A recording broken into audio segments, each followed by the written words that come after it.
Hello, hello, hello. Jordan Sheridan live. A little early today. Well, significantly early because we are going to have a hearing that has just begun in the Senate Help Committee. Let me make sure I tell you what that stands for.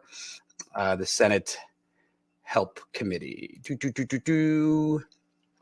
That is the Health, Education, Labor, and Pensions Committee, chaired by Bernie Sanders, and now former, as of 2 weeks ago, now former Starbucks CEO Howard Schultz is testifying. So should have some fireworks related to Starbucks at this point, 2-year fierce union busting campaign. We're also going to be joined by a Starbucks worker who was part of the historic, successful Buffalo union campaign that became the first unionized Starbucks in America in Buffalo. So we'll bring Brian in a minute or two, but let's listen in now to Bernie Sanders' opening statement. These workers also know, as I do, that union workers have better health care benefits, better paid family and medical leave policies, are much more likely to have a pension, and are less likely to be victims of health and safety violations compared to non-union workers. At a time when 71% of the American people now approve of unions, the highest level since 1965, there has been a major revitalization of the trade union movement in this country. Between 2021 and 2022, the number of union elections taking place in America has gone up by 53%. And since 2020, workers have voted to form a union in over 70% of union elections. Rather extraordinary. And now that is the good news for those of us who understand that strong unions are a vital part of rebuilding the declining middle class in this country. That's the good news. The bad news is that in order to combat this increase in union organizing, corporations have engaged in an unprecedented level of illegal union busting activities, which takes us to the focus of today's hearings. Over the past 18 months, Starbucks has waged the most aggressive and illegal union busting campaign in the modern history of our country. That union busting campaign has been led by Howard Schultz, the multi-billionaire founder and director of Starbucks, who is with us this morning only under the threat of subpoena. Let us be clear about Just saying, Bernie's bringing it already. He ain't fucking around. efforts. The National Labor Relations Board, NLRB, has filed over 80 complaints against Starbucks for violating federal labor law. There have been over 500 unfair labor practice charges lodged against the company, and judges have found that Starbucks broke the law 130 times across 6 states since workers began organizing in the fall of 2021. These violations include the illegal firing of more than a dozen Starbucks workers for the crime of exercising their right to form a union and to collectively bargain for better wages, benefits, and working conditions. Since the first Starbucks union was certified more than 450 days ago in Buffalo, workers at more than 360 stores across 40 states have held union elections. 83% of these elections have resulted in a union victory, and today nearly 300 Starbucks coffee shops employing more than 7,000 workers have a union, despite Starbucks' aggressive anti-union efforts. But with nearly 300 shops voting to form a union, Starbucks has refused to sign a single first contract with the union. Not a single one. Think about that. Think about a multi-billion-dollar company with unlimited resources, with all kinds of lawyers, advisors, consultants, and yet they have not yet signed one contract with any of their nearly 300 unionized shops. Just a few weeks ago, on March 1st, an administrative law judge found Starbucks guilty of, quote, egregious and widespread misconduct, end quote, which showed, quote, a general disregard for the employees' fundamental rights, end quote. In a 220-page ruling, this judge found that Starbucks illegally retaliated against employees for unionizing, promised improved pay and benefits if workers rejected the union, conducted illegal surveillance of pro-union workers, refused to hire prospective employees who supported the union, relocated union organizers to new stores, and overstaffed stores ahead of union votes, all clear violations of federal labor law. The judge also found that Starbucks, quote, widespread coercive behavior over 6 months had permeated every store in the Buffalo market, end quote. The judge ordered Starbucks to reinstate 7 workers who were wrongfully terminated, reopen a pro-union store in Buffalo that was illegally shut down, and pay, quote, reasonable consequential damages, end quote, to more than 24 Starbucks workers whose rights were violated by the company. And let us be clear, Starbucks' egregious union-busting campaign is not limited to Buffalo. It is happening all over America. Federal courts in Tennessee and Michigan have issued emergency injunctions requiring Starbucks. I just wanted to bring in Brian. We love listening to Bernie go after Howard Schultz, but I think it's important to bring you in before we get to Howard Schultz. For those at Status Coup who have been watching for a long time, remember we went up to Buffalo in October, I think it was, of 2021 before their historic victory in Buffalo to become the first unionized Starbucks in America. And Brian was heavily involved in that union effort with Starbucks Workers United and has been helping union efforts at other Starbucks also. Real quick, before we get back to Bernie, are you surprised to see Howard Schultz at this hearing today? And what are you expecting? Yeah, I mean, I definitely was surprised. I was pretty certain he'd have to be subpoenaed. But, I think ultimately someone talked him down and told him that, you have to show up for this. It's even worse look if you try to resist and, don't, actually show up. But, yeah, I've been getting pictures into all our group chats and everything. Howard's in the room currently right now, all dressed up. We know also that Starbucks has sent a ton of, high-level management. They're all wearing, We Are Starbucks shirts.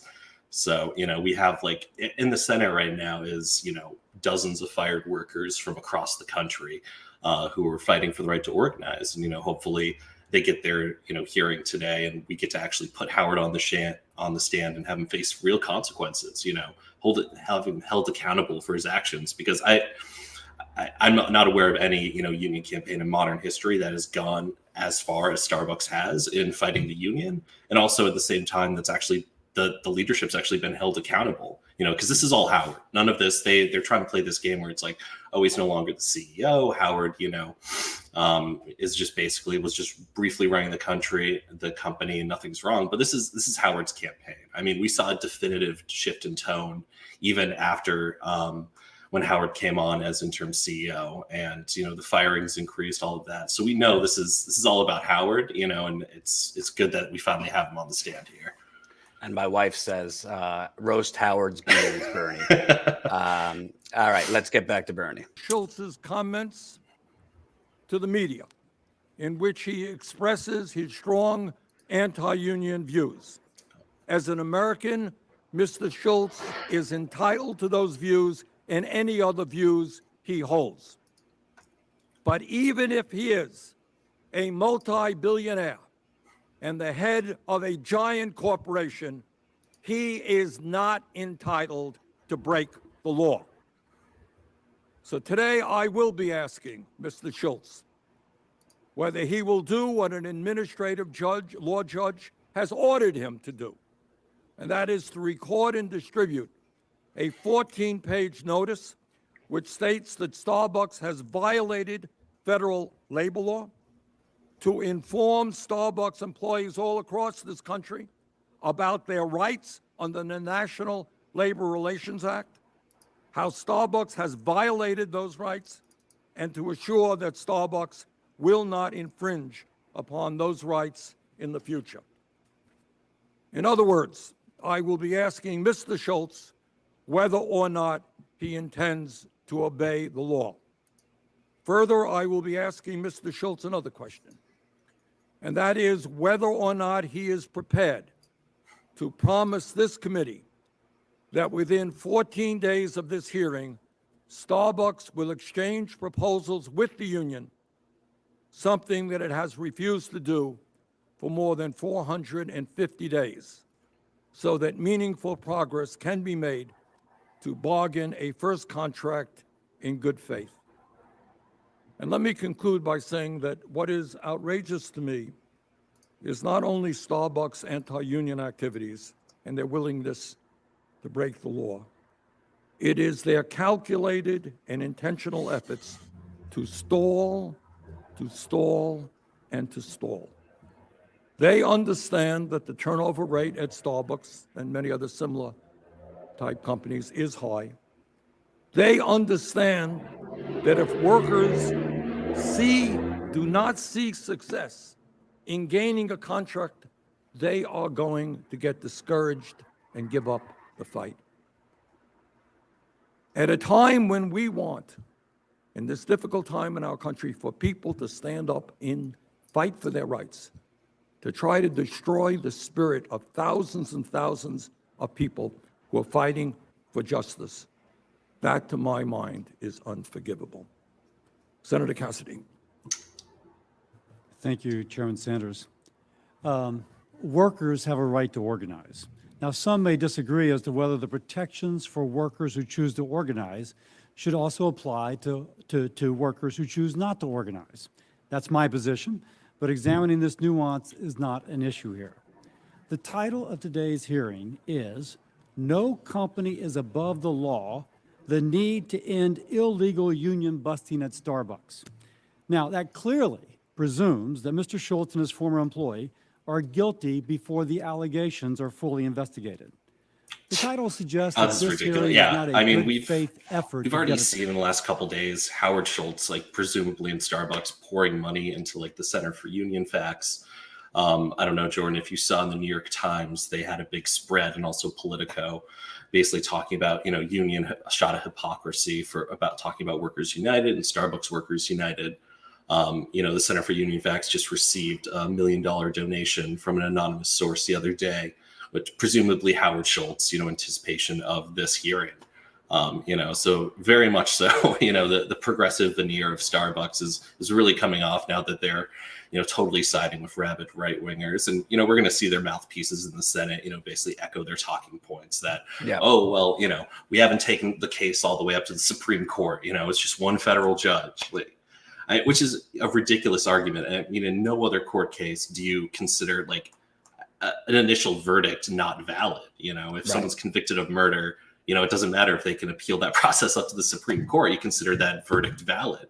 The same thing goes with, NLRB rulings. I mean, this is a federal judge, both an NLRB and also a district federal judge in Buffalo had to oversee this case.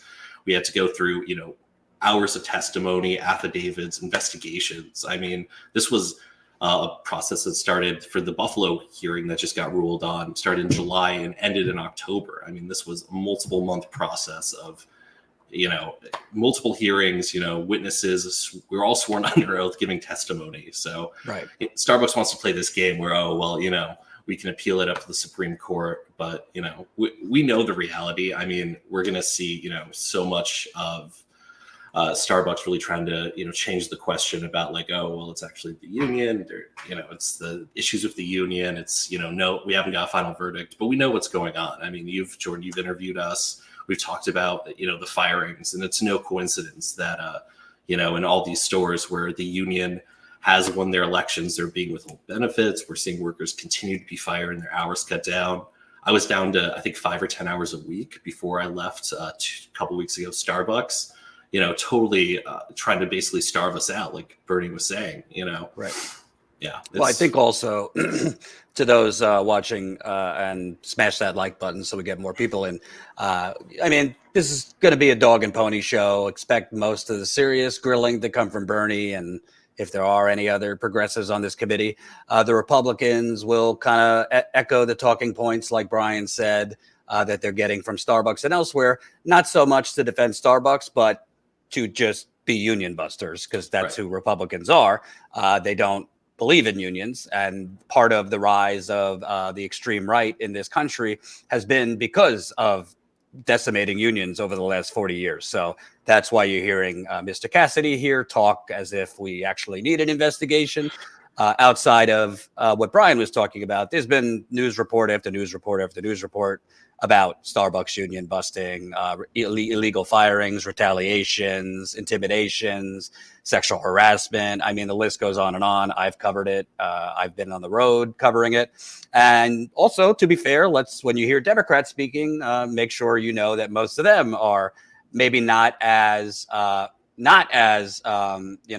to unions, but they're certainly not walking the walk of their rhetoric. And I mean, certainly Howard do Schultz, not. just a couple of years ago, Hillary Clinton had him picked as her labor secretary. So, I mean, Right. even within the Democratic Party, I mean, Howard still, I'm sure, holds a lot of sway. I mean, he made significant contributions to Hillary's campaign and super PAC. So, when you hear Democrats, beating their chests in this hearing, most of them are swimming in Wall Street cash and other special interests who do not co-sign with the labor resurgence in this country. But for those who say Bernie's a sellout and a coward, and on that wing of the progressive movement who have become disenchanted with Bernie, I do think it's valuable to have Bernie as a chairman of this committee, because I can promise you would not see Howard Schultz dragged in with threat of subpoena if it wasn't Bernie chairing a committee. And it's valuable because there will be news coverage of this, which gets more attention on what Starbucks has been doing.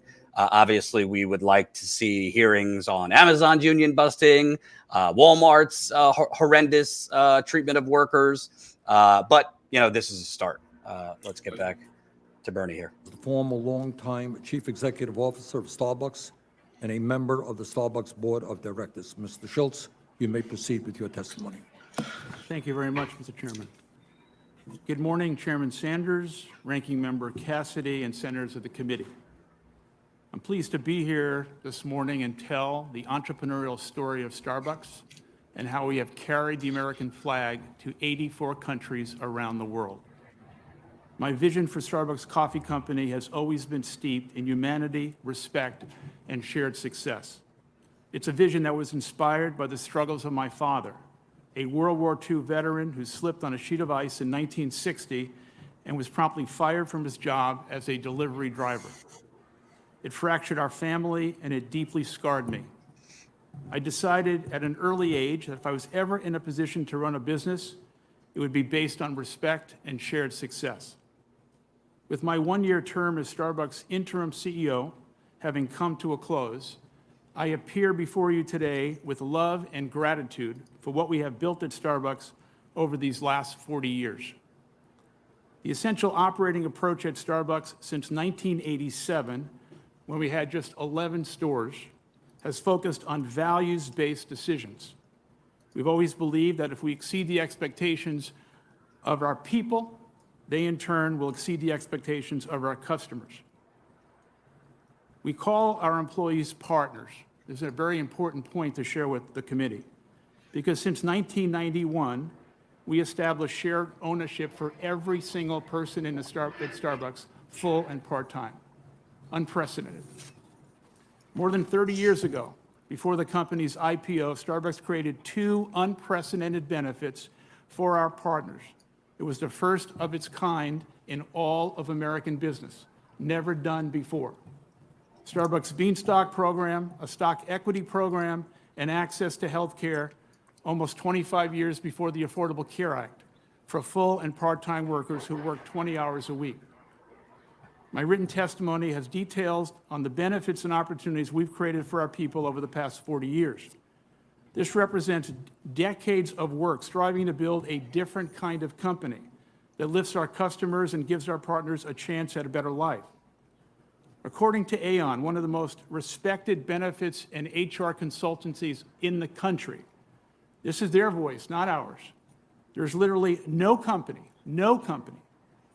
in our competitive set of retail that offers higher value benefits than Starbucks in the United States.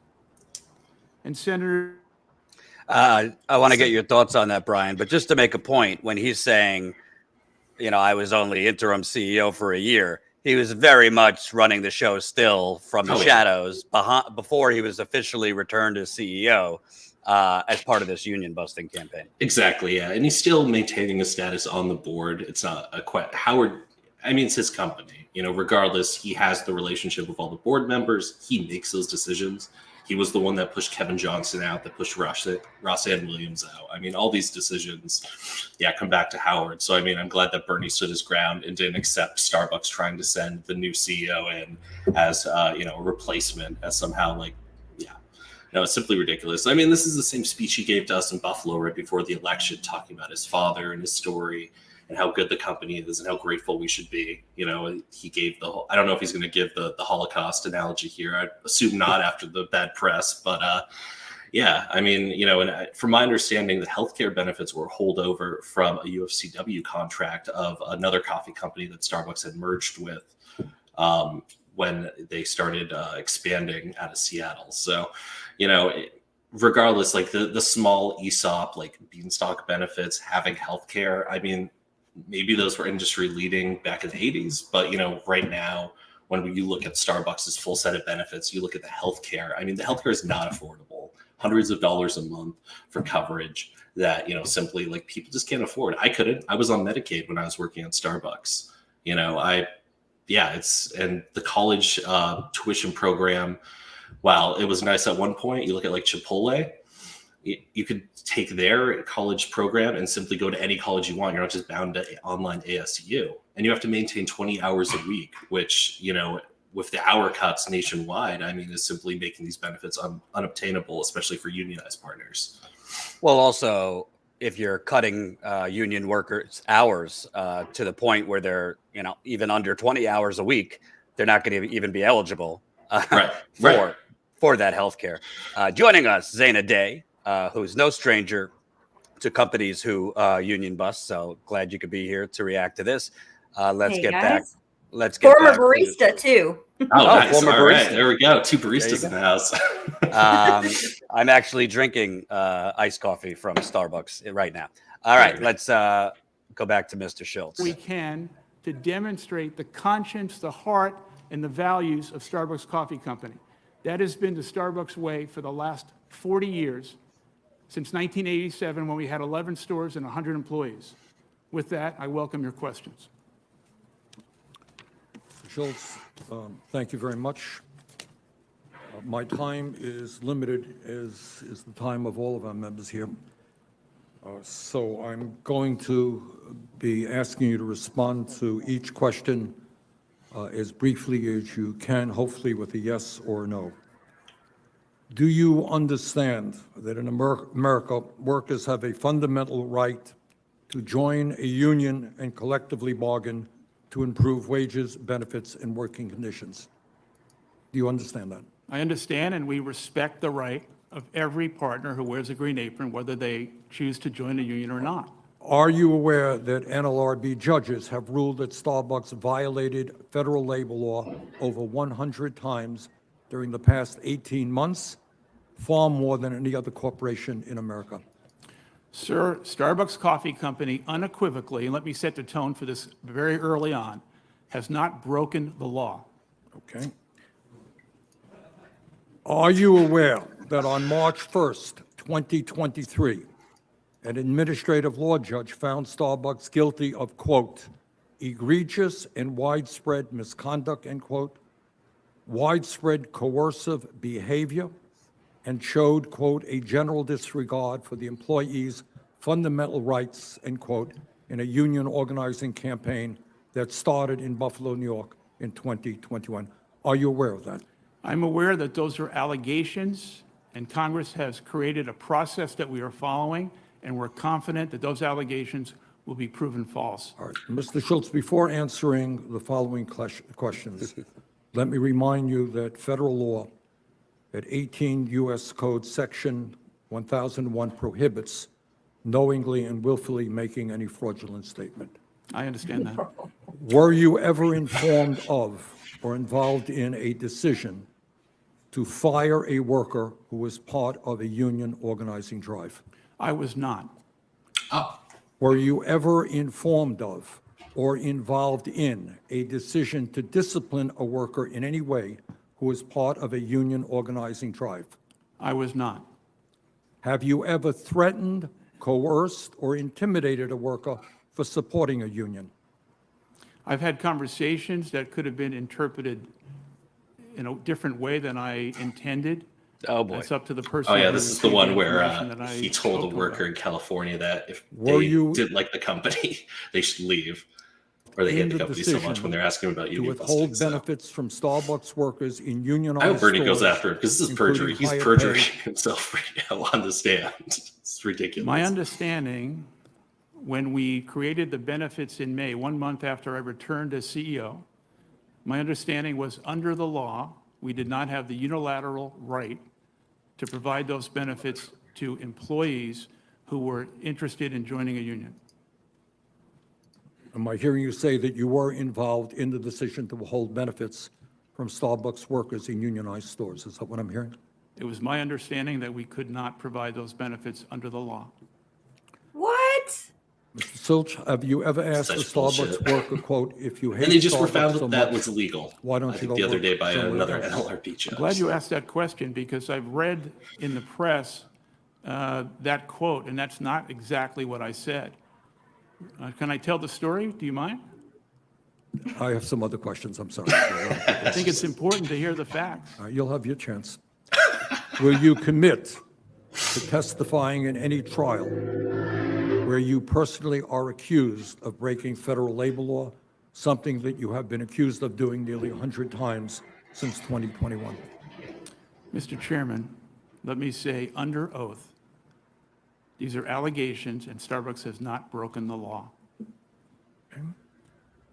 Mr. Schultz, were you informed of or involved in the decision to close all Buffalo area stores in November 2021, just days before area union elections, in order for Starbucks employees to listen to you give a speech on why they should vote against forming a union, a meeting the NLRB has determined was a violation of the law? I think this is another area that I hope I get a chance to speak about. For the last 12 months, my involvement, my engagement, and my return to Starbucks has been primarily, I would say 95%, focused on the operations of our business, the customer, domestically and around the world. My involvement and engagement in union activities, despite this event today, has been de minimis. I was not involved in any issue of closing stores. Are you aware, Mr. Schultz, that an administrative law judge ordered you to record and distribute a video of yourself reading a notice to Starbucks employees about their rights under the National Labor Relations Act, how Starbucks violated those rights, and to assure that Starbucks will not infringe upon those rights in the future, and that this notice must be posted in all Starbucks stores and shared digitally to all of Starbucks employees? Are you prepared to read that notice? No, I am not, because Starbucks Coffee Company did not break the law. Under your leadership, Starbucks has repeatedly refused to bargain with any of the 7,000 workers in nearly 300 stores where workers have voted to represent themselves through a union.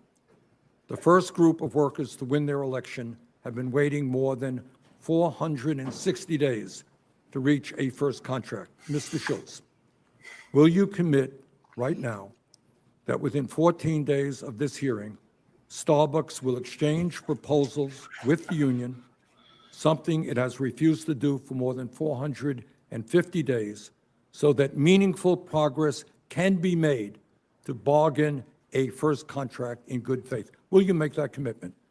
Because the arrangement that was made by the union and the NLRB in Buffalo to negotiate one single store at a time, we have met over 85 times for a single store. We've tried to arrange over 350 separate meetings.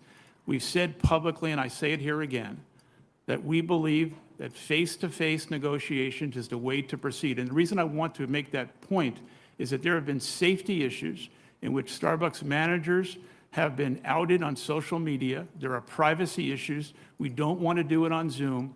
We are prepared to meet face-to-face on a single store issue. Will you make a promise to this committee that you will exchange proposals with the union so that we can begin to make meaningful progress? On a single store basis, we will continue to negotiate in good faith. That's what we'll do.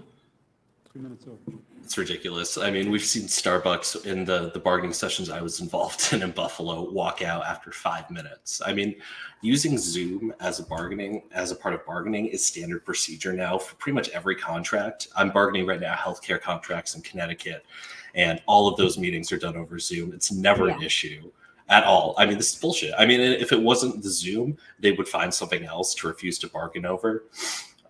This is just delay tactics. Oh, and great. Now we have Ron Paul. And he said himself, he was like, basically, we don't want to be recorded. We don't want to be held accountable for anything that we say in these meetings. Yeah.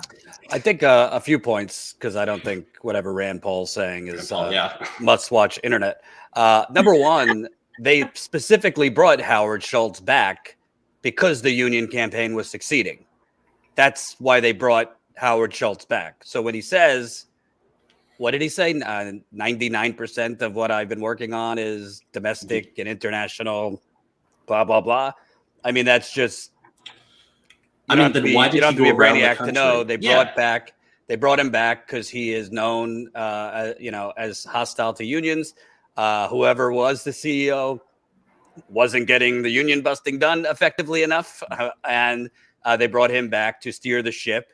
And it only aided, I would say, the union effort and galvanized Starbucks Workers United and other stores. So he's clearly perjuring himself. He's saying it in a way that I think gives him enough legal wiggle room because obviously he's been lawyered up. But the other thing is when he says that there is a congressional investigation, the National Labor Relations Board is a federal institution. It has each state has its own NLRB offshoot, but there's already been, maybe not congressional, but there's already been federal investigation after federal investigation after federal investigation through the National Labor Relations Board. And I think every single one has found in favor of the workers that Starbucks has been illegally retaliating, illegally firing workers who were part of the union. Just the other day, the National Labor Relations ruled that Starbucks illegally dangled benefits and gave benefits to non-union workers, but would not give it to union workers, which Schultz just played dumb and said, well, we were under the impression we weren't legally allowed.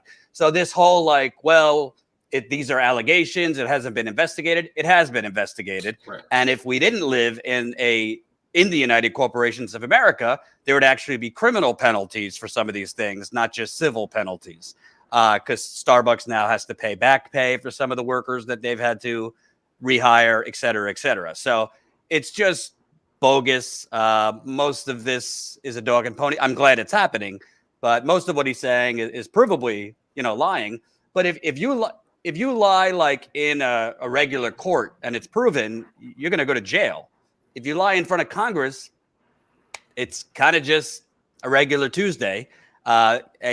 Judging by, Flint, been a lot of lies in front of Congress by politicians related to Flint and many other things.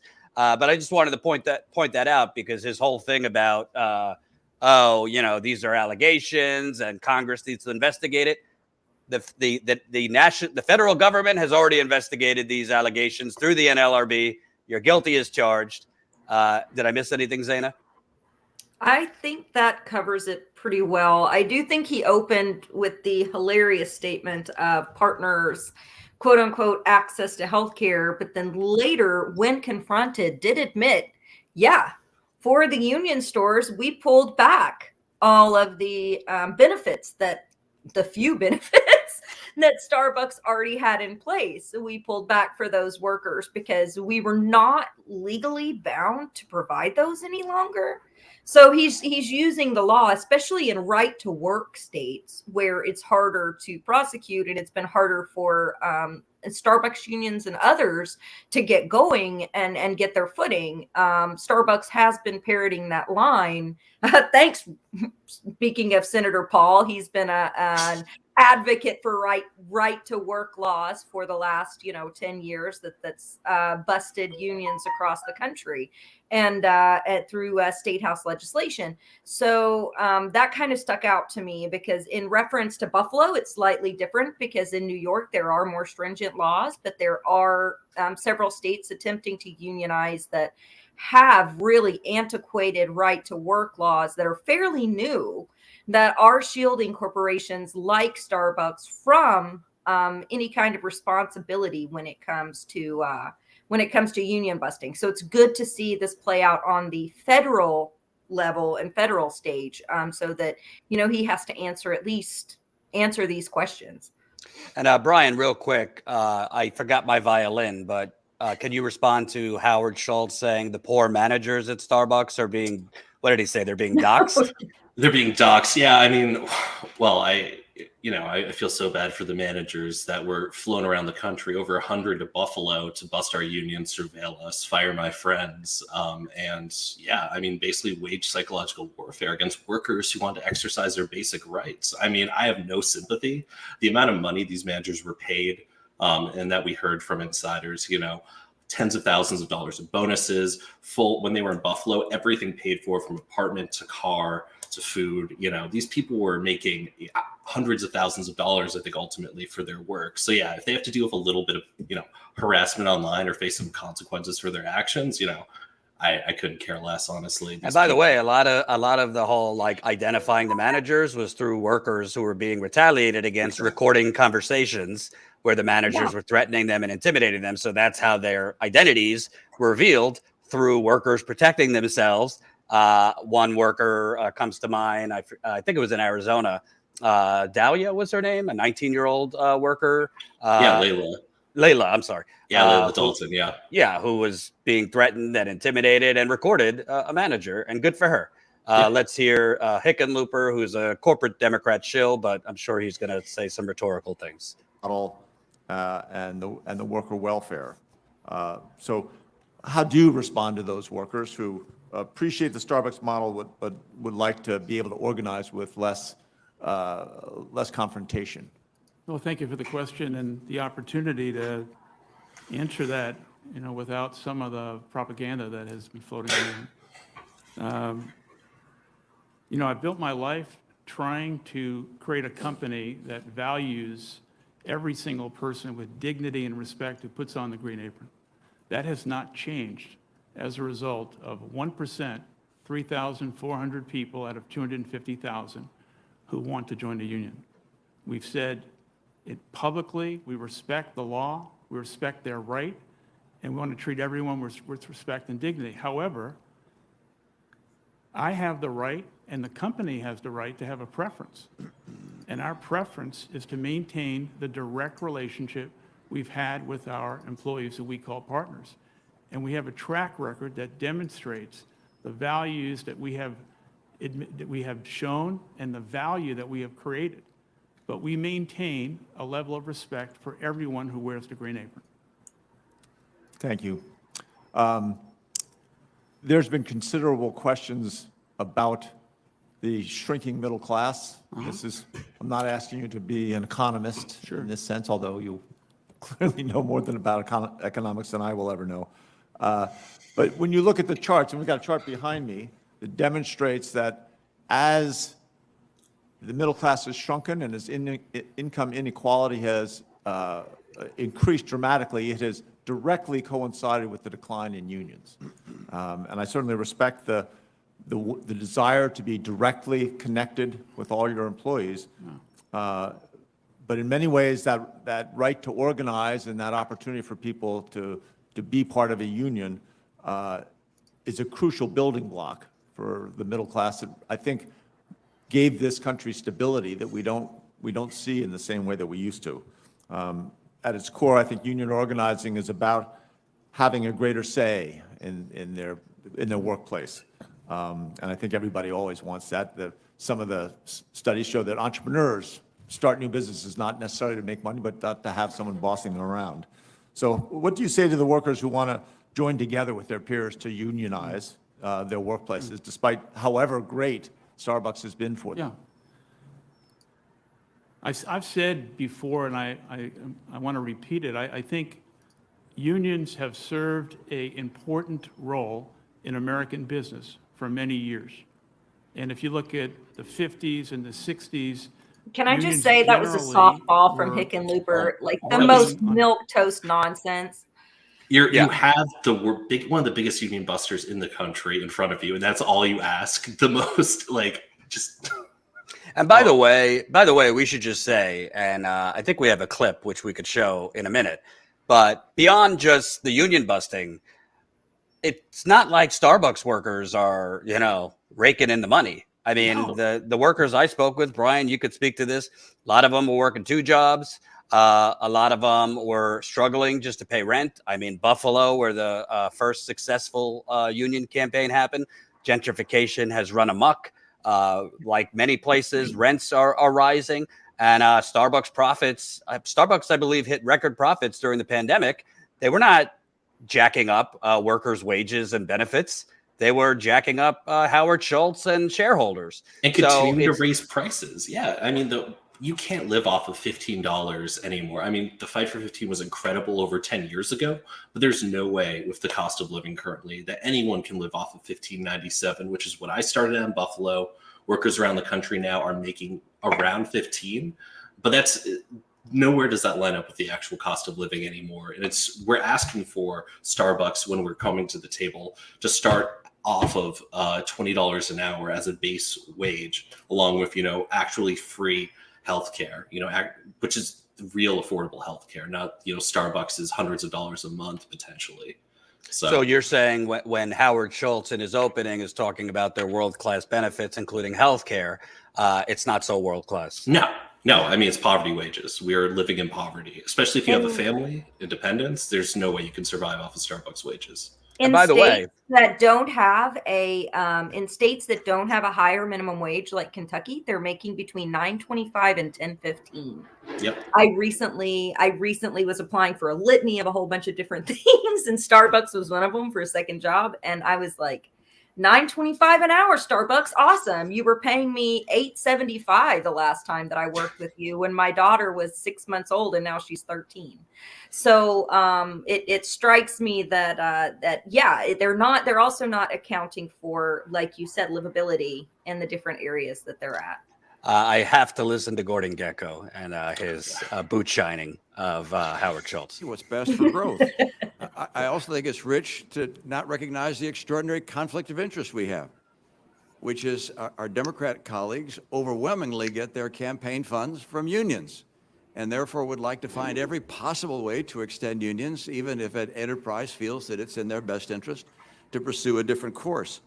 Now, I know that there are a number of reasons why you might wish not to have union organization in your various enterprises. At the same time, I agree with Senator Cassidy and with your own comments, Mr. Schultz, which is that people have a legal right to form a union.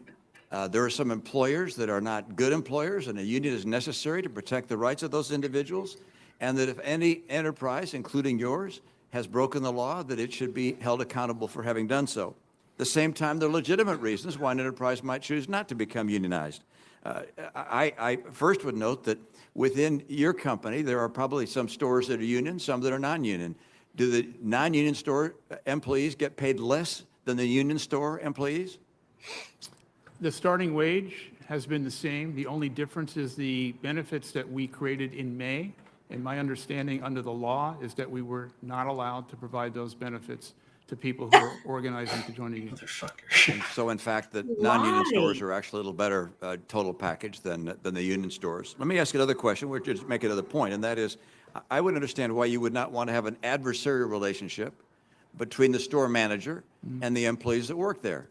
I'd also understand that sometimes in some union enterprises, there are work rules that prevent someone from going from let's say, a barista to becoming a manager. And you've indicated that, if you will, career opportunities for people are enhanced when they're able to move from position to position and become a manager. Is that a concern of yours? No, I mean, can I tell one story? Please. If I can. I can't listen anymore God. because Oh my he's just God. reciting talking points that He's have been just said like by he has his whole book in front of him that he wrote, his memoir, and he's basically just like pulling out pages from it, like, oh, when I was 15, my dad. I just want to, little memory, a little, travel through history here. A decade ago, Mitt Romney is the one that hired the contractor to build the stage to then fire the workers in, I think it was like a plant in the Midwest. You remember that Obama campaign ad against Mitt Romney where Bain Capital took over because he likes to use the phrase enterprise. His enterprise was known to buy up companies, just destroy them with debt, and then sell off the carcass so he could profit. So Mitt Romney is not exactly a profile in courage. Secondly, if we could save that, Colin, I'm glad he just admitted that there are conflicts of interest inherent in Congress when he says that the Democrats are conflicted because they take money from unions. Well, that would mean you're conflicted because you're taking money hand over fist from all the union busters. And by the way, the Democrats are not conflicted because they're taking money from unions, because they're taking as much money from union busters as they are from unions. Biden's first presidential campaign event in 2020 was with the vice president of Comcast, which owns NBC and MSNBC, one of the biggest union busting companies in America. That would be Comcast. That's Union Joe. So I don't want to hear about the Democrats are more, they're both Democrats and Republicans are both taking money from union busters and the industries that are bought off and hostile to unions. But Brian, your response, because Mitt Romney's obviously trying to make the case that if you're in a union or not in a union, you're getting paid the same, and there's really not a difference. I mean, it's ridiculous. I mean, and Mitt also said that, was talking about how, like, if a company doesn't want a union or does, like, it's the company's choice. I mean, at the end of the day, it's the worker's choice if they want a union or not. I mean, and the law needs to uphold that. And right now, I mean, Mitt's right. It is, like, in a lot of cases, the company's choice. Do they choose to illegally union bust without consequences or not? Do they uphold, like, a basic ethical standard or not? And clearly, like, Starbucks obviously does not believe in the right to organize, the right to free association. But yeah, I mean, with a union, I mean, we've seen, as the nice little chart displayed, wages have decreased, living standards decreased without the right to organize, without pressure on industry to actually meet workers' needs. Or at least the fear that we could be unionized if we don't meet workers' needs. We've seen just a precipitous drop in wages. I mean, it's totally stagnated since the 70s, the deal. So, yeah, I mean, this first resurgence of union organizing in a long time. I mean, it's a massive threat. It's a massive threat to corporate America. And really the Starbucks question, the Amazon question, Chipotle and everything else. Can we get a first contract or not? And is the law going to be a tool in helping with that? So I guess we'll still see. And by the way, Zaina and the 200 people watching, do you know that the chemical factory that had the spill into the Delaware River in Philadelphia, where the Bucks County said, hey, everything's fine. But then the water department said, drink bottled water. And all within 24 hours, it was drink bottled water, but then your water's fine. That factory, Trinzio, was sold to Bain Capital in 2010 for $1.63 billion and has had quite a lot of problems before this latest spill. So there's a lot of issues that connect back to Bain Capital, which Mitt Romney pulled a bit of a Howard Schultz, because Mitt Romney liked to say when he was running for president that I haven't been involved with Bain Capital for years. I founded it, but I'm not involved with all their wrongdoing. So he's kind of pulling a bit of a Mitt Romney, but that was a bit rich. Let's see if Democratic Senator Patty Murray from Starbucks headquarters in Washington State, let's see if she's a little more hostile to Mr. Schultz.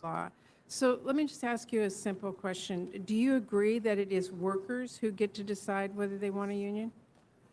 Senator Murray, I agree that the person at Starbucks has the right under the law to decide whether or not they want to join a union.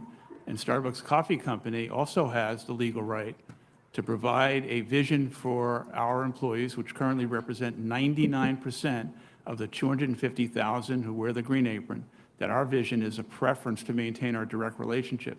And in terms of what you said, as I said to Chairman Sanders, those are allegations, and Starbucks Coffee Company unequivocally has not broken the law.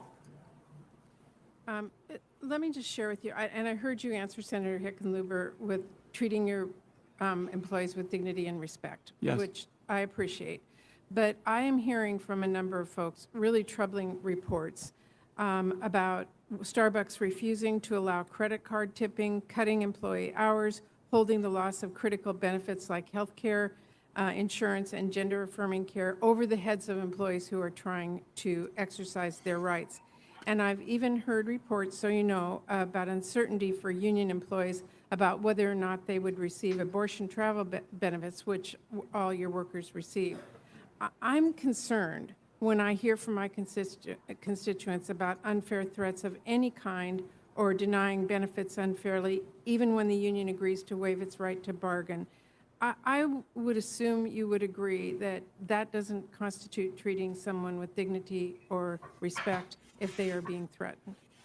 Senator Murray, you and I have known each other for quite a while, you being the senator of our home state.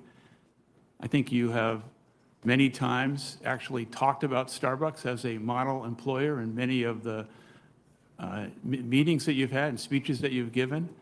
I do take offense, I have to admit, because it's quite personal when you bring up things that you've heard that are not true. We have never, ever taken any benefit away, and we never would, of anyone who was interested in joining a union. We simply have said that under the law, our understanding is we did not have the right to provide incremental benefits during the bargaining process. But Howard Schultz, the leadership team of Starbucks, the board of directors, some of whom are here today, would never take benefits away of any kind of someone who was involved in trying to join a union. Well, thank you for the answer. I'm giving you the question, so you have a right to respond. That's why I'm asking. Okay. But you should know that those are some of the things that I hear, and I wanted to hear your response. Yeah. Okay. And I've also heard allegations that Starbucks has interfered with employees' ability to testify, including in Seattle, where an administrative law judge found that Starbucks did that. Can you respond to that charge? I have no knowledge of that, Senator Murray. Okay, thank you. Thank you very much, Mr. Chairman. Senator Cassidy. I defer to Senator. So again, Brian, and by the way, it would be great to hear from you. I'm sure your phone is blowing up in your various group chats of people, Starbucks workers, responding to this. But again, he's been lawyered up, obviously. I don't even think he needs to be lawyered up because he's a weasel anyway. Yeah. But just to keep repeating, and Zaina, I mean, you know how this works. These are not allegations. There has been ruling after ruling after ruling after ruling by the federal government's labor body. You don't need Congress to investigate it. You've already had the National Labor Relations Board, which, by the way, is severely underfunded intentionally. And the National Labor Relations Board, I think there's been over 100 rulings against Starbucks, finding that they have broken the law on all of these things. So I wish maybe Bernie will chime in when he takes his time and correct that PR spin that these are allegations and there needs to be an investigation, because the investigative period it's ended.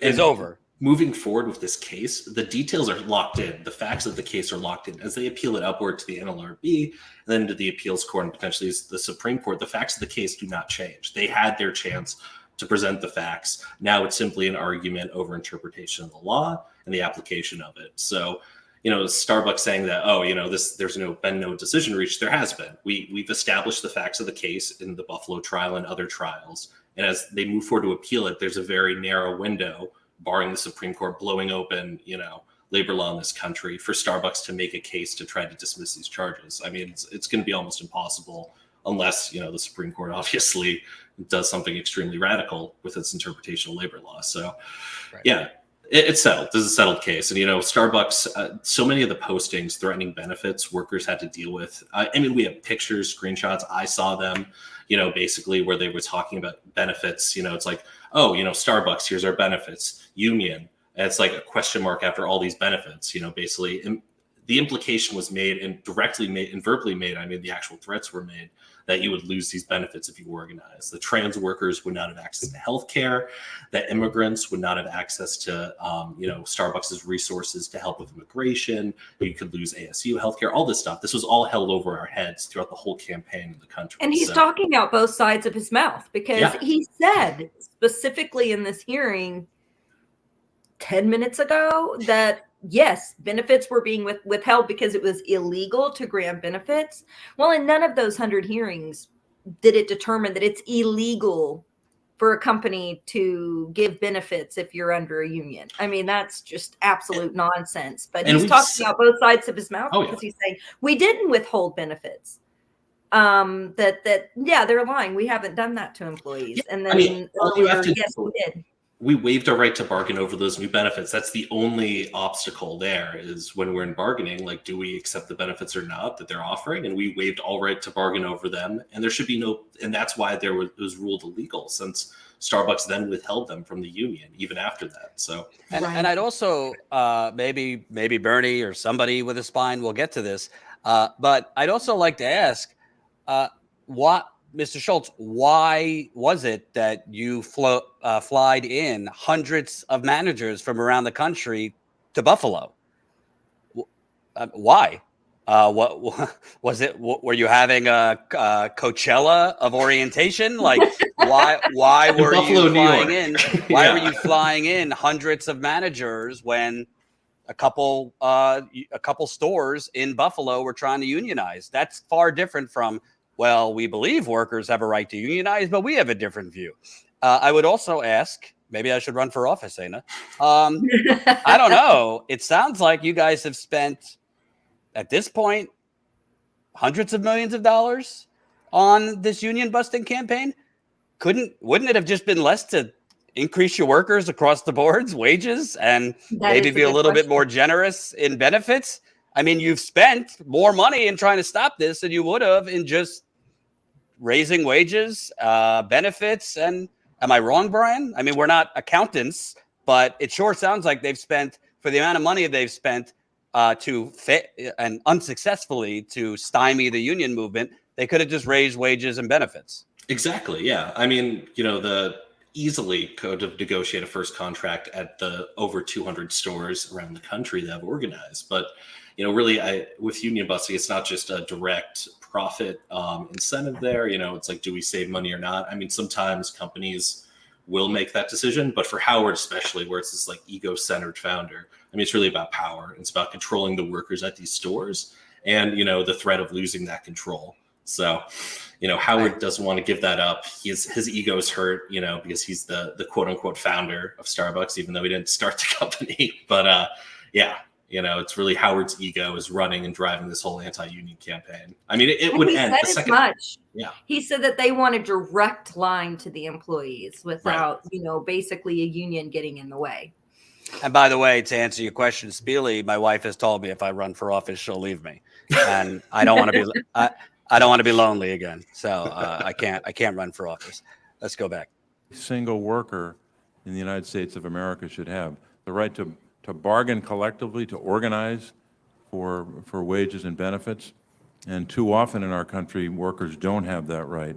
I represent a state where workers over generations marched and mobilized and literally bled and died for the right to organize. It wasn't conferred upon them by some CEO or some boss. They had to fight for it, and that resulted, of course, in the National Labor Relations Act, which is still in effect, still the law of the land, despite repeated corporate attempts to undermine it. So we have a lot to talk about, not just with regard to Starbucks, but for workers generally. I wanted to start, Mr. Schultz, with a discussion about one of the firms that Starbucks hired. I'm told that during your tenure as CEO, you hired Littler Mendelson, one of the largest and most notorious union-busting firms in the country that reportedly charges upwards of $600 an hour for their services. It's been reported that in 2021, Starbucks shut down all stores in the Buffalo area, rented out the Hyatt Regency Hotel, flew you, Mr. Schultz, and Starbucks senior executives into town and forced workers to hear you give anti-union talking points. While Starbucks refuses to say how much they've spent on anti-union efforts, it's clear the company is willing to spend a significant amount of money on union-busting tactics. And guess what? Under current law, federal law, Internal Revenue Service law, Starbucks is able to write off those costs as a run-of-the-mill business expense, meaning taxpayers are subsidizing union busting in the United States of America, including that of Starbucks. So, Mr. Schultz, I'd ask you, as a private citizen, in your personal capacity, do you believe that corporations should have the right to get a tax break, a taxpayer-provided subsidization, a tax break for union busting activities? Senator Casey, you've said a number of things I'd like to respond to, but Well, just answer that question first. no, I will. I mean, Starbucks Coffee Company is following the tax laws and the law that Congress I didn't ask you about Starbucks. I asked you about your personal view. Yeah. Do you think that provision should stay as the law or should be changed? My personal view is we should follow the law that Congress has set up. You support that? That's not even true. If Congress lets us away with it, then Allows a company to hire union-busting firms and conduct other activity that interferes with the rights of workers to organize. I understand it's the law, but you're saying you support it. You would not support a change. Is that correct? I support the law, and I also take offense with you categorizing me or Starbucks as a union buster when that is not true. Well, look, you go to just March of this year. Administrative law judge issued a 218-page decision finding, quote, egregious and widespread misconduct demonstrating a general disregard for the employee's fundamental rights, unquote, in Buffalo, New York. So I think there's plenty of evidence on the record in terms of what the National Labor Relations Board has set forth in their opinions and their work. Let me ask you another question before my time has expired. There have been complaints, and I want you to answer this if you know anything about it, the receipts. that Starbucks is spying on its workers as they try to organize. Again, another National Labor Relations Board administrative law judge recently wrote that Starbucks used headsets to, quote, closely supervise, monitor, and create the impression that employees' union activities are under surveillance.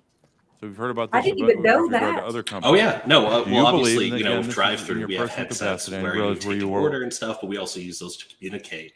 And every time when they had managers in Buffalo and around the country, the manager on the floor would ensure that they would have a headset on, even if they're in the back just doing paperwork, listening into conversations. I mean, this is the way that we would communicate as workers, you know, on the floor, because you're all over the place, but we would talk, and it was established practice. This is how we communicate. Oh yeah, I had my headset. Yeah, you know, you've worked at Starbucks too. Yeah, yeah, exactly. So yeah, and then totally shut down that avenue of communication immediately when they came in, because there was never a moment I was on the floor with a headset that a manager would also have one. And then they started cracking down too on wearing a headset if you weren't on drive-through, to even just further stymie, you know, our ability to talk on the floor with each other. So yeah. But I want to share with the committee what we have found out about the organizing in Buffalo.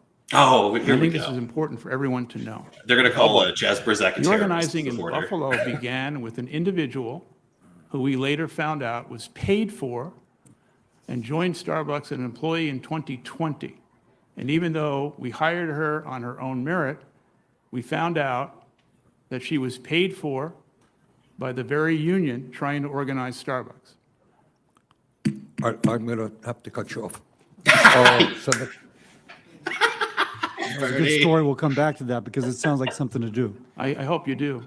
I'll defer to Senator Mark Wayne Mullin. Well, thank you. And considering the chairman doesn't want to hear any of that information, because I believe he's pretty biased in his opinion already, Mr. Schultz, I'll give you an opportunity to finish that if you'll do it quickly. Thank you very much.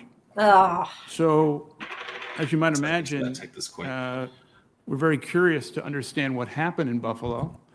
And we later found out that this individual, which was hired in 2020, was paid for and under the employment of the union that was basically trying to organize Starbucks. We later found out there was more than one person. And so you might want to ask yourself, where's the fairness, the objectivity, and the integrity of what we're talking about here today? No, and I mean, if I don't know if that's true or not, but even if it were, great. What is it? I'm totally for the union infiltrating Starbucks, pushing union workers to get hired at Starbucks to organize at Starbucks. I don't know why that would be a bad thing.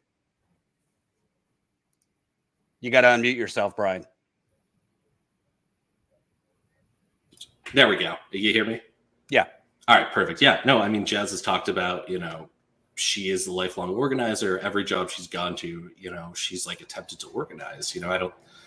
The fact that they're trying to make an issue about this, this is a progressive generation, like, Gen Z, millennials, we all, hold progressive, many of us hold progressive values. And I've attempted to organize at every job I've been at also. It's not the question that they want to make a big deal about the fact that, there was this initial spark and support for the organizing. I mean, that speaks to the deficit in labor law, the fact that we have to, essentially like have people that go in to assist organize and even make this possible. I mean, the level of, struggle we're up against. And even with that, Right. And also, I would make the point, maybe somebody will ask, I was actually surprised and impressed with Senator Bob Casey's questioning, which Zaina, you've worked on enough of this. Pretty sure he didn't write those questions. I'm sure it was a staffer.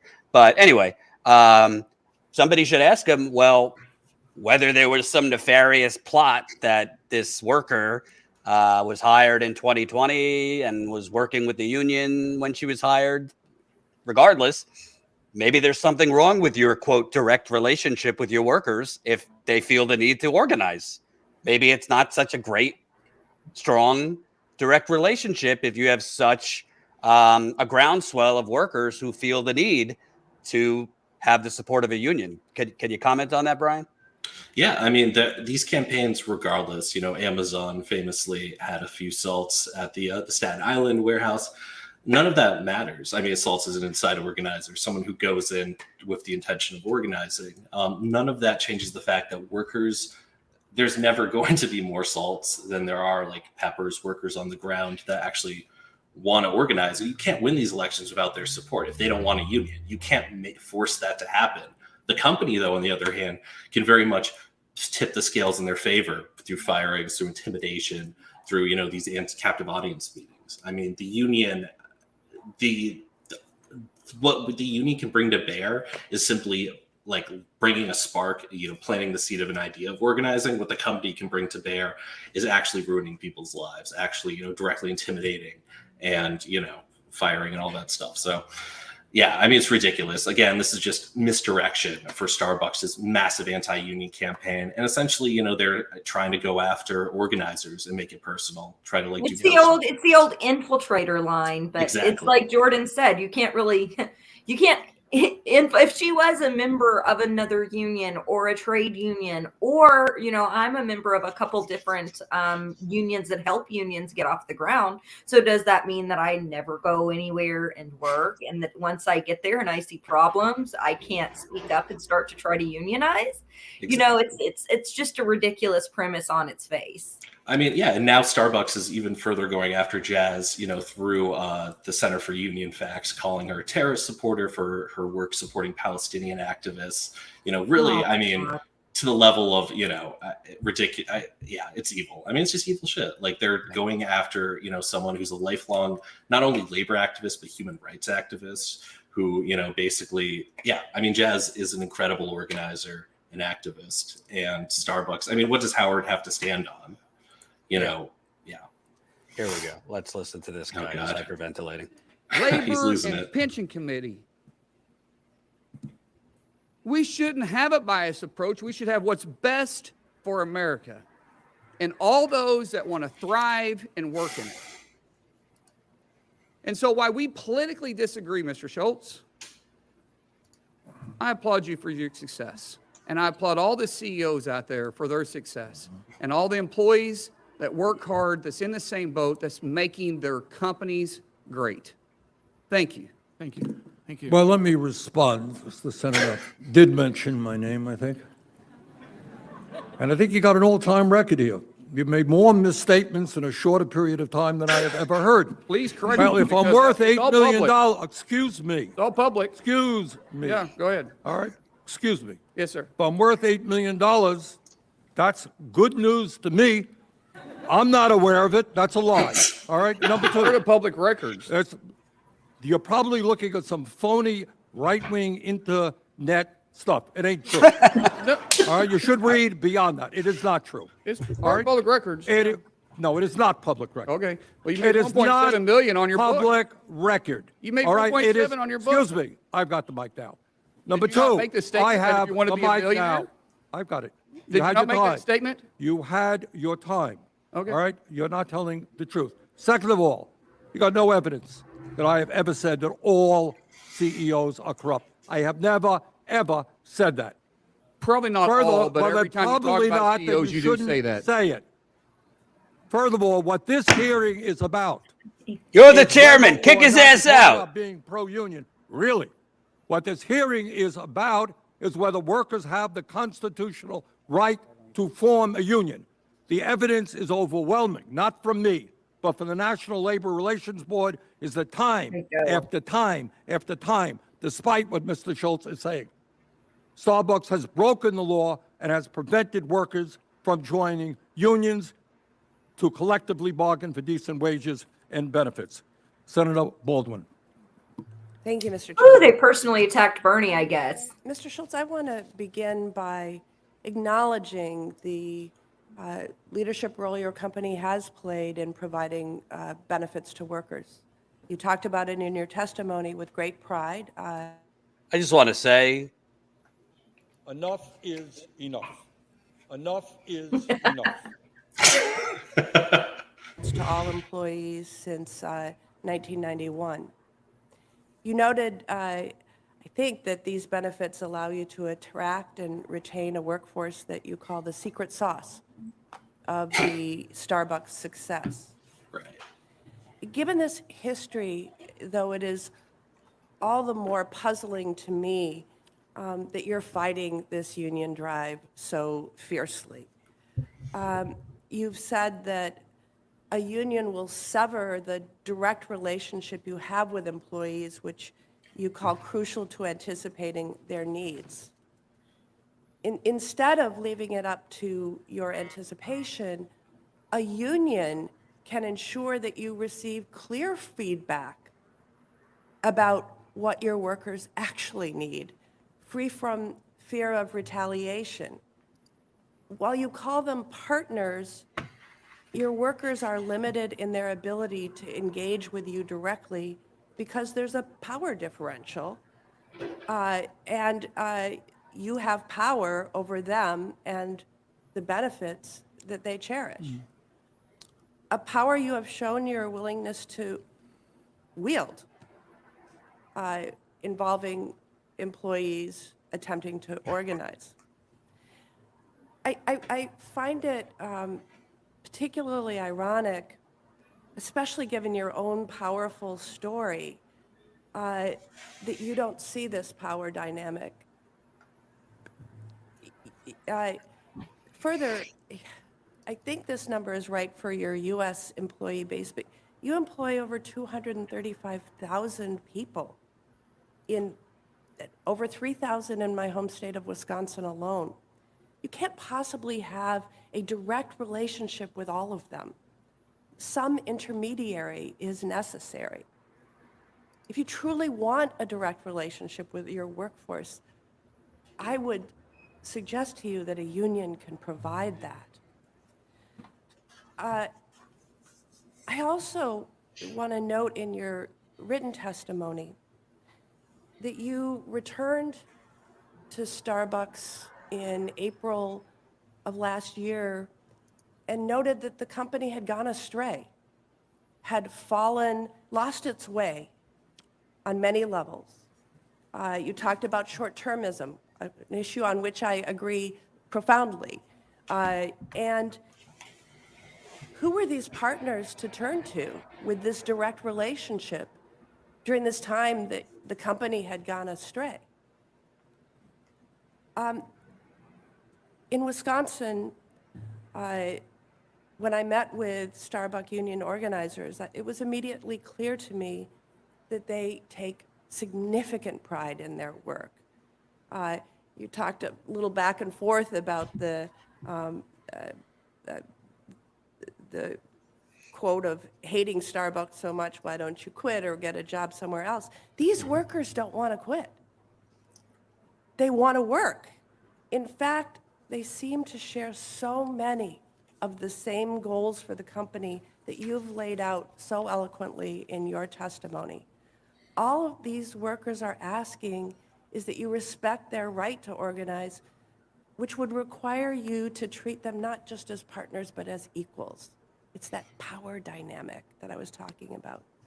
So on that note, Mr. Schultz, it has been almost 1 year since the first Wisconsin store voted to unionize. I want to ask you on the record when Starbucks will begin bargaining in earnest with those workers, and when can I expect that I'll hear that the first contract has been signed?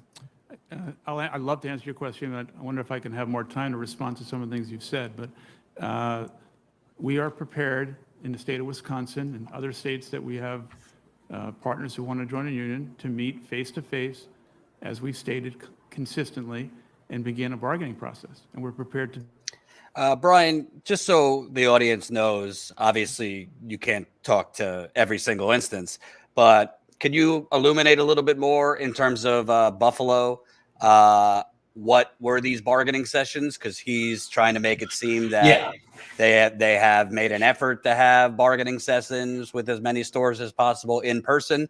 My understanding is they have delayed, and not done that. Yeah, I mean, there's a couple facets with the bargaining. Obviously, the main one is when we go into these sessions, especially initially when we're attempting to have a Zoom component, have workers who are unable to participate in person, be able to attend over Zoom.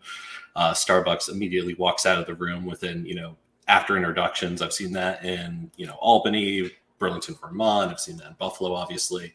And that's been ridiculous. It's every session. They refuse to even accept proposals. When we try to put the proposals across the room to them, they won't pick them up. They're like, all right, the Zoom's here. We're caucusing. And by caucusing, it means they leave and refuse to come back in. And along with that, just the fact trying to set up these bargaining Starbucks with these sessions with Starbucks has been arduous. I mean, we'll go back and forth about locations. They'll try to hit us with different fees. I mean, our first bargaining session in Buffalo, they set us up at a hotel right next to the second unionized Starbucks right by the Buffalo airport. And, Starbucks refused to share with us the actual contract with the conference room. And then we were almost hit with, thousands of dollars in fees for bringing outside food and drinks we were unaware of because Starbucks, again, refused to let us know even the details of renting this hotel room. Throughout, they've been playing games. It doesn't matter. The Zoom is the issue they want to highlight because of some BS safety reasons. But really, it's about the fact they don't want partners to participate, and they're trying to latch on any excuse to refuse to bargain. I think recently we've started to close the Zoom, trying to do tables that include more stores. And even then, even after I believe in Seattle, we had a 4-hour bargaining session, Starbucks still walks out, and refused to accept proposals. So, yeah, I mean, again, they have no intention to bargain. They know if we get a contract at any of these stores, that's going to restart another wave of organizing, which they don't want to see. I mean, they want to kill this union as quickly as possible. So, yeah, I mean, that's kind of what bargaining looks like. They'll show up with their lawyers, one HR representative. We'll do introductions. They'll leave. I mean, and even as the bargaining sessions went on in October and November in Burlington, they only had their lawyers there. They didn't even bring a Starbucks representative. We just had union-busting Littler lawyers present. So, and I think this is an important point. We'll get back to these Republican schmucks in a minute, but I think it's an important point. because it's not just Starbucks. Look at Amazon, for example. Yep. Not to pit, obviously it was tough to unionize Starbucks. It's very tough to win in Amazon with warehouses of 1,000 people. But I think a lot of people maybe didn't realize that it's like 40% of the battle is actually successfully unionizing. Perhaps even harder is to get them to come to the table.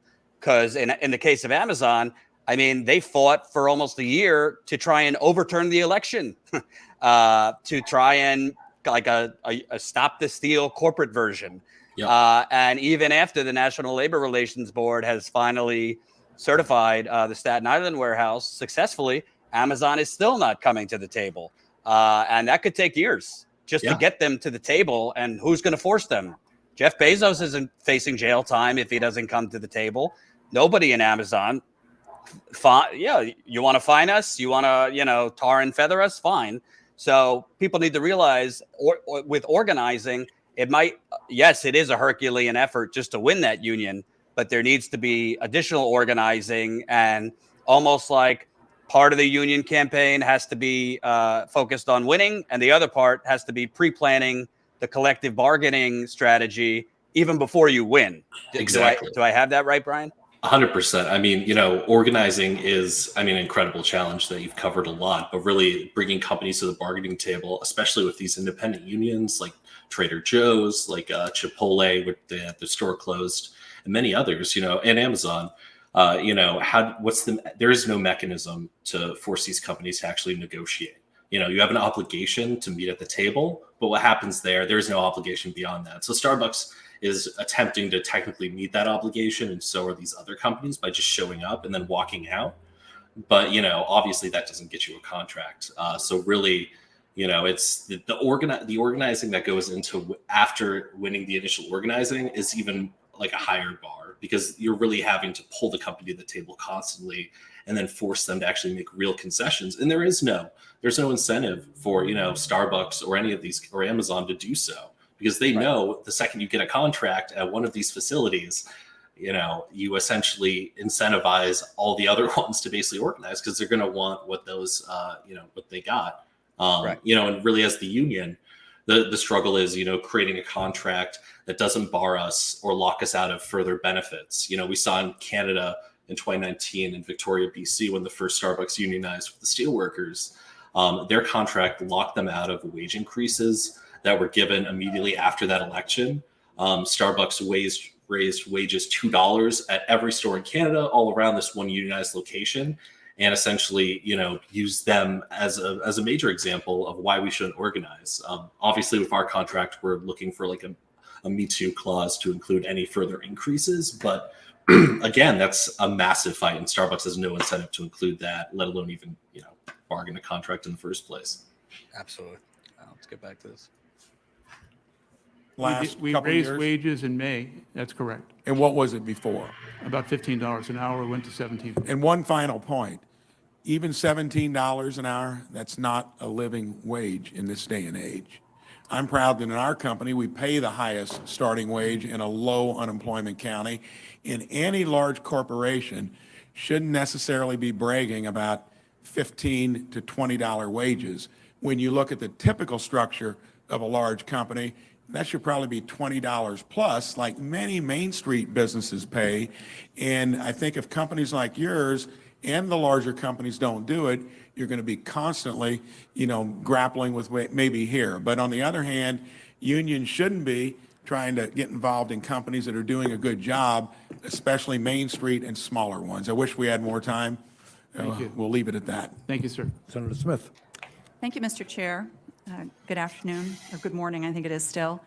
Mr. Schultz, you repeatedly call your employees partners. Do you value your employees or your partners that want to join a union or have joined a union? Do you value them as much as you value those that have not yet joined a union? We have respect for every single partner who wears a green apron, regardless of their choice to go for a union. So yesterday, I had the opportunity to meet with some unionized Starbucks workers from Minnesota, Gracie and Elizabeth, and they tell me that Starbucks is cutting their weekly hours, They estimate that they're losing $4 an hour in wages because the company won't allow them in unionized stores to access credit card tipping when that's available to workers in non-unionized shops. And they tell me that they are simultaneously understaffed in their stores and unable to get enough hours to pay their bills. If these folks are your partners, why are you treating them differently than the non-unionized workers? When we raised wages in May, my understanding was that under the law, we did not have the unilateral right to provide those benefits to partners who were involved in collective bargaining. And that is why. So you have said that several times during this meeting. You've said that you cannot legally provide these benefits without bargaining over them. But you know, I'm sure, that the union has specifically stated in this letter, finally. July 15th, 2022, that they waived any objection to bargaining on this. It says in the letter, to this end, the union hereby waives any objection that we might have to Starbucks providing union represented employees with any wage or benefit improvements provided to unrepresented employees. So I don't think this, I just think you're wrong. Let me try and explain. There are an array of wages and benefits that need to be negotiated in the collective bargaining process. It would not be proper to take one piece of the puzzle out of the negotiating process, since the people who have joined the union have decided that they want to negotiate a contract. It is our preference and our right to negotiate that contract fairly and objectively, but not in piecemeal. Yep. So I think that the way the law reads is that there is an exception to that requirement to negotiate when the employees make a clear and unmistakable waiver to bargaining. But let me ask you about this, because the first Minnesota store union was certified over 320 days ago, and no meaningful bargaining has happened since then, though there have been some meetings. Do you know how long those meetings have been in Minnesota? I'm not involved in any of the meetings. So the Minnesota folks tell me that those negotiation sessions have not lasted longer than 6 minutes. So that seems to me, sir, as a failure to negotiate in good faith. From my understanding, in many of the meetings that we've showed up to have face-to-face meetings, the other side has decided to put on a Zoom or a Teams, and then we decide, and we've told them up front, that we will not negotiate unless the meeting is in person and we know who's in the room. And so we have left those meetings as a result of the fact that we could not preserve the privacy and the integrity of a face-to-face meeting. So that's spineless. My observation here is that this feels like sort of a catch-22, because you are not willing to bargain on issues like credit card tipping, while we are simultaneously, you're not coming together to bargain at all. And so I think that is why the employees are feeling, who are wanting to be in a union, that feel so frustrated. But I want to just touch on one other thing. I've been listening really closely to you today, and I also come from the private sector, had my own company at one time before I moved into the public sector, and I've been really struck by your focus on what an excellent company you are. And honestly, it sounds as if you are personally offended or even insulted that anyone would question you or your company. And it seems as if you feel that only bad companies should be unionized, that there's something nefarious about a company that is done something bad and therefore they need to be unionized, and that Starbucks doesn't need a union because you are a good company.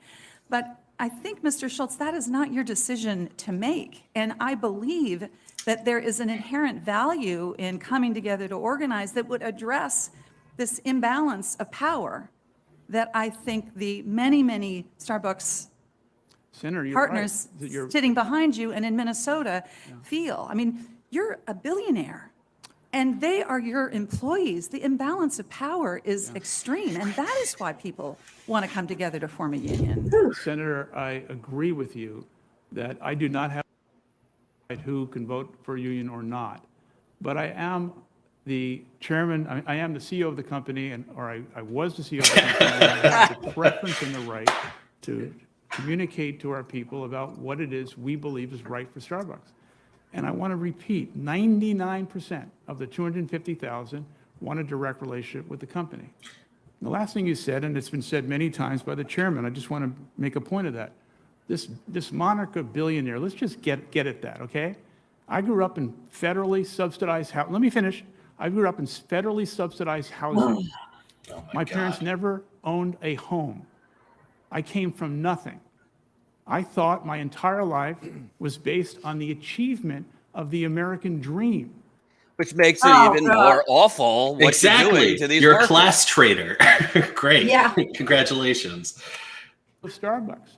And so anyone who keeps labeling this billionaire thing, it's Mr. Schultz, I don't mean to cut you off. We have time limits here, and you have Well, the I just think- opportunity. I'm not cutting you off. It's your Thank you, moniker Bernie. constally. It's unfair. No, No, it's not. You have had It's an more objective time. fact. I'm You have generous billions of with the time. dollars. I'm sorry. But Mr. Chairman. We have a room full of people. We have panel to go after you. You're Fine, not the only fine. person testifying. Okay. Senator Cassidy. Defer to Senator Markey.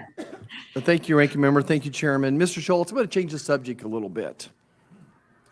Last year, your company decided to close 16 stores across the nation, including the Starbucks down the street here at Union Station, due to rising crime in these cities.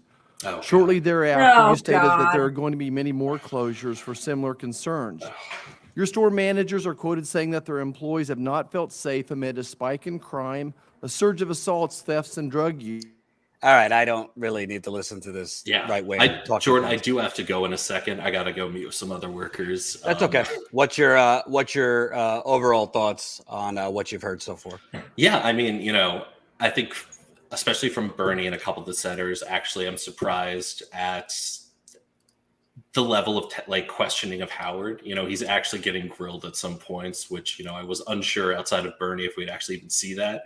But yeah, I mean, Howard's lying on the stand, clearly, like you said, he's lawyered up, he's prepared, he has these perfect little statements that, he gets to make that, maybe protect him or not. But, regardless, this is a major step for, justice and labor justice in this country, for advancing labor rights. I mean, even though nothing will directly come of this in terms of legal action, I mean, Howard's being put on notice, and hopefully if this continues, this could really incentivize or really create some momentum for more workers organizing.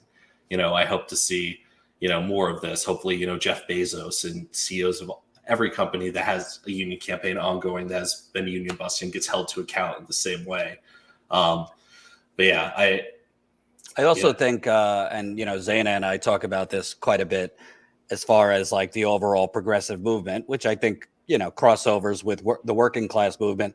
There's a lot of deflated, dejected people right now who have lost faith in electoral politics and might be disappointed in Bernie and, some other progressives. So as I always say, there is hope, and there has been victories recently. It's not everything we want. We haven't toppled the corrupt empire yet.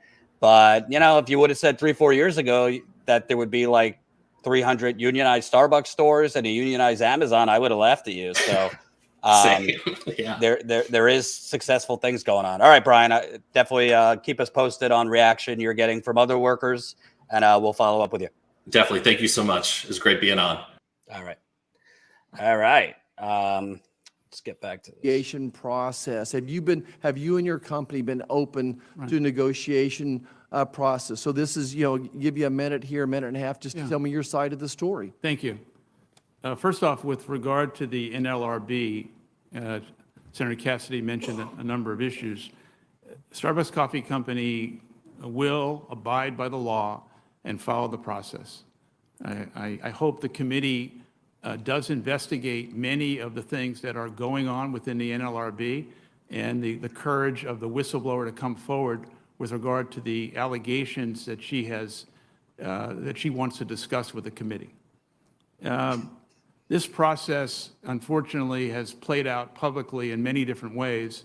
And unfortunately, a public company in America today is unfortunately guilty before before anything. So this is your chance. Yeah. So why are you innocent? Yeah, we're innocent because we've done everything that we possibly can to respect the right under the law of our partner's ability to join a union. But conversely, we have consistently laid out our preference without breaking any law of communicating to our people about what we believe is a vision for the company. And when I went to Buffalo, even though it was cited before by Senator Casey, I never mentioned the word union once. I talked about the vision for Starbucks. And the reason is, post-COVID, 95% of the people wearing the green apron had worked for the company less than a year. They didn't know anything about Starbucks. So I went to Buffalo to share the story of Starbucks, what we have done as a company, equity in the form of stock options, comprehensive health insurance, all the things that we've done to provide opportunity for our people. I didn't go there to talk about the union. I went there to lay out our vision for the company. And I consistently have done that, as well as the leaders of Starbucks. We have not broken the law. We have simply tried to defend ourselves and tell our employees, all of them, what we stand for, our future, the aspirations we have, the growth of the company, and the opportunity. Starbucks is, in many ways, the quintessential entrepreneurial company of the last 30 years. We've created 5 million jobs from a cup of coffee, and we've shared the profits with our people. And we've done all these things not because of the union, but because of the compassion, the empathy, and in many ways, my own story of understanding what happened to my father and trying to build the kind of company that my father never got a chance to work for. And that is the story of Starbucks. Senator Murphy. Thank you very much, Mr. Chairman. Collective bargaining is a fundamentally conservative idea. Right? We've sort of lost track of that. I mean, it's rooted in free market principles, right? The idea that workers should be able to freely join together to negotiate in a free, open negotiation with their employer. And so it's kind of disappointing and sad and wild to me at how sort of partisan this debate has become. Democrats standing up for unions, Republicans saying they support collective bargaining, but not seeing that there's real genius in the idea in a free market society that workers get to come together. It's funny, previous Republican candidates, they really fought hard to work to win the union vote, to speak at union conventions. This sort of new dichotomy we have is, in fact, new. Mr. Schultz, what do you mean when you say that you abide by the law? So I guess when I do a search online to take a look at cases that have been brought against Starbucks for illegal firings, Democrats are balustering and bolstering unions right now. And by the way, that isn't a real thing that's happening. Let's be honest here. And by the way, I'm just looking at August of last year. Starbucks had a record quarter in revenue. Their revenue for the quarter, so that's June to August, was $8.2 billion. And during the pandemic, they had record profits. So when Howard Schultz says we've shared the profits, not if you're paying people $15 an hour as your starting salary and are boasting that it goes up to $20 an hour. If you're making $10 billion $8 billion every 3 months. I mean, that's certainly not an equal distribution of the profits by any measure. No, and let's remember that, as I had mentioned before, even though he likes to say $15, there are many states that Starbucks is not paying $15 as its starting wage. Right. Well, I'm not actually looking for. I'm not. I'm not looking to litigate each specific case. Just to clarify, when you say that you are abiding by the law, you mean that in every case in which an NLRB judge has ordered you to take steps to remediate actions, in every single case they've gotten it wrong. We will follow the law and follow the judge's order, but we look forward. Right, but the judge is making a finding that you have engaged in conduct that is not allowed by the underlying law, i.e. illegal behavior. In every case, you believe that the judge has got it wrong. I believe the allegations will prove that Starbucks was correct. And I can give you a perfect example if you're willing to listen. They already haven't. Sure, I'm willing to listen. Okay, so let's take Memphis, which has been a clear, isolated case, but I think indicative of the process. Safety at Starbucks is critically important. We want to protect and preserve the safety of every one of our people. In 1997, we had a tragedy in Georgetown where 3 Starbucks partners were murdered.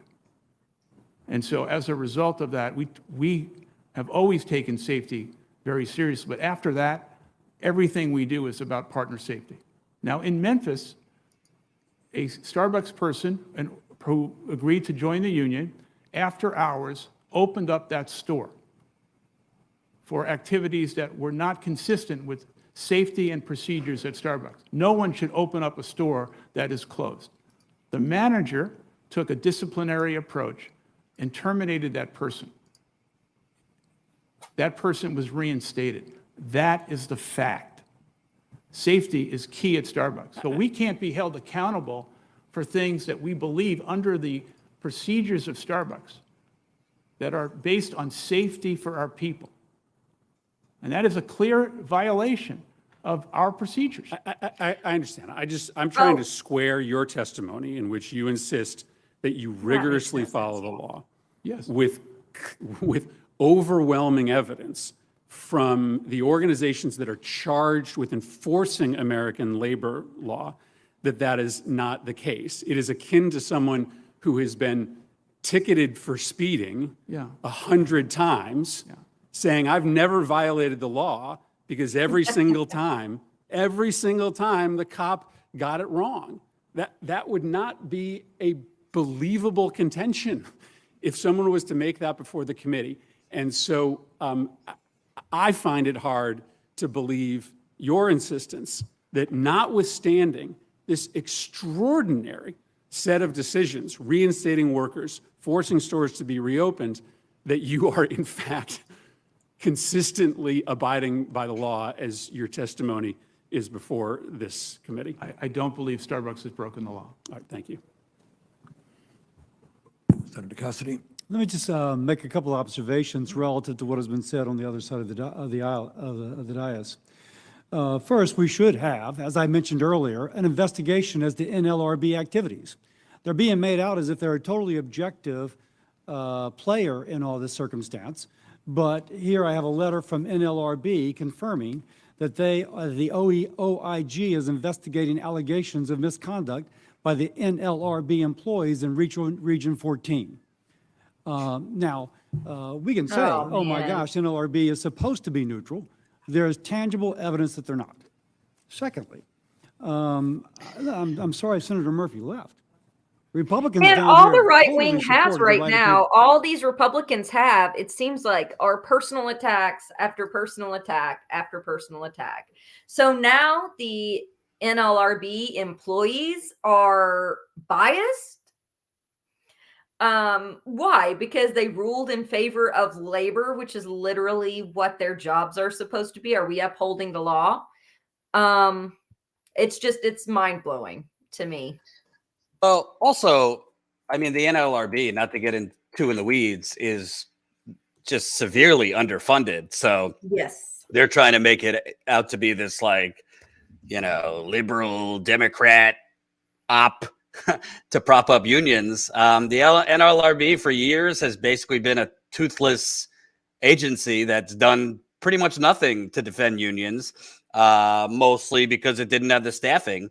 And I think has done a fairly good job as they've been hit with violation after violation, legal complaint after legal complaint from Starbucks workers unionizing, Amazon workers unionizing, Trader Joe's workers unionizing, and they don't have a lot of staff. And the Republicans have blocked extra funding for the NLRB. That's right. So if they seized on some isolated thing which is probably bullshit anyway, that they're talking about, whatever region they're talking about. But the NLRB is not some, liberal Soros-funded organization. It's nonsense. And by the way, if we wanted to go through the list, we don't have time. I'm sure every single person on this committee is a millionaire. So I don't think the Republicans on this committee are in their bones, very fond of unions.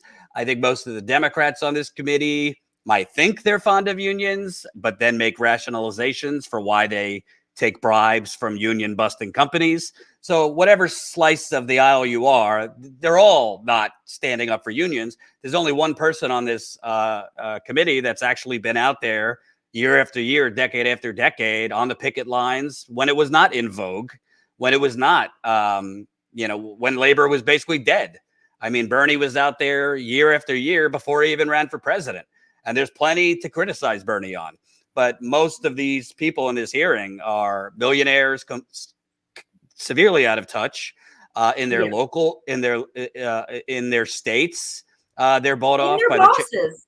They're like almost all of them are business owners. They're bosses in their own right. Some of them own big companies. Some of them have said on this panel that they're bosses and own companies and are entrepreneurs. So yeah, of course, they're going to, some of these folks are going to side more with and have more empathy with the CEO of Starbucks than they do the workers of Starbucks. Absolutely. Let's get back to this pattern of how these first contracts come about. Is there any statement you'd like to make on that? I think that's true. As I said earlier, we've shown up about 85 times to have a face-to-face meeting. We've tried to set up 365 additional meetings, and we are very clear. We're ready and able to have face-to-face negotiations, and we will do so at a moment's notice. Now, NLRB's General Counsel, Jennifer Abruzzo, found that you had violated federal labor law by refusing to bargain if some attended over Zoom. I didn't realize it was a law that you had to be able to go over Zoom, but any comment upon Ms. Abruzzo, who some have found to be an advocate for unions in terms of this particular finding? I think, I've been in business for many, many years. Face-to-face meetings, negotiations, collaborative sessions, they're all better to be had than anything that is on Zoom. Is there a law that says that you have to do it over Zoom if one party chooses to go over Zoom? I've never heard of that law, sir. Okay. I haven't heard of it either. I yield. Senator Hassan. I'm happy to yield to Senator Markey for a minute, and then I'll follow up after him if that works. Senator Markey. Thank you, Mr. Chairman, and thank you for this important hearing. And Mr. Schultz, it's good of you to show up, but then again, you face little choice. It's disappointing to me that it took such a long time and required the threat of a subpoena for you to appear before this committee. And it's frankly disrespectful to your hundreds of thousands of employees, but we do appreciate you finally appearing here. All across America, workers are saying that they've had enough. Rising inequality and outlandish CEO pay for those at the top, like you, and a paycheck-to-paycheck subsistence for everyone else. The unionizing Starbucks workers are on the front lines as a groundswell of working and middle-class people who are banding together to assert their right to organize, form a union, and collectively bargain for their dignity. My father used to tell me that you can't beg for your rights, you have to tell them. He lost his finger in an industrial accident as a young man. There was no OSHA. He just said, the boss said, see you next week, John, back on the job. That was before unions. That was before rights were put on the books. And ultimately, that's what Starbucks workers are doing. Workers in Buffalo are the spark that's lit the fire of organizing its locations across the country, including 15 Starbucks locations in Massachusetts. The American people are watching. Public support for unions hit a record high late last year with 71% of Americans approving of labor unions. So as you sit here denigrating your workers, you're not just morally and legally wrong, you're in the minority. You're out of touch. Union busting is disgusting.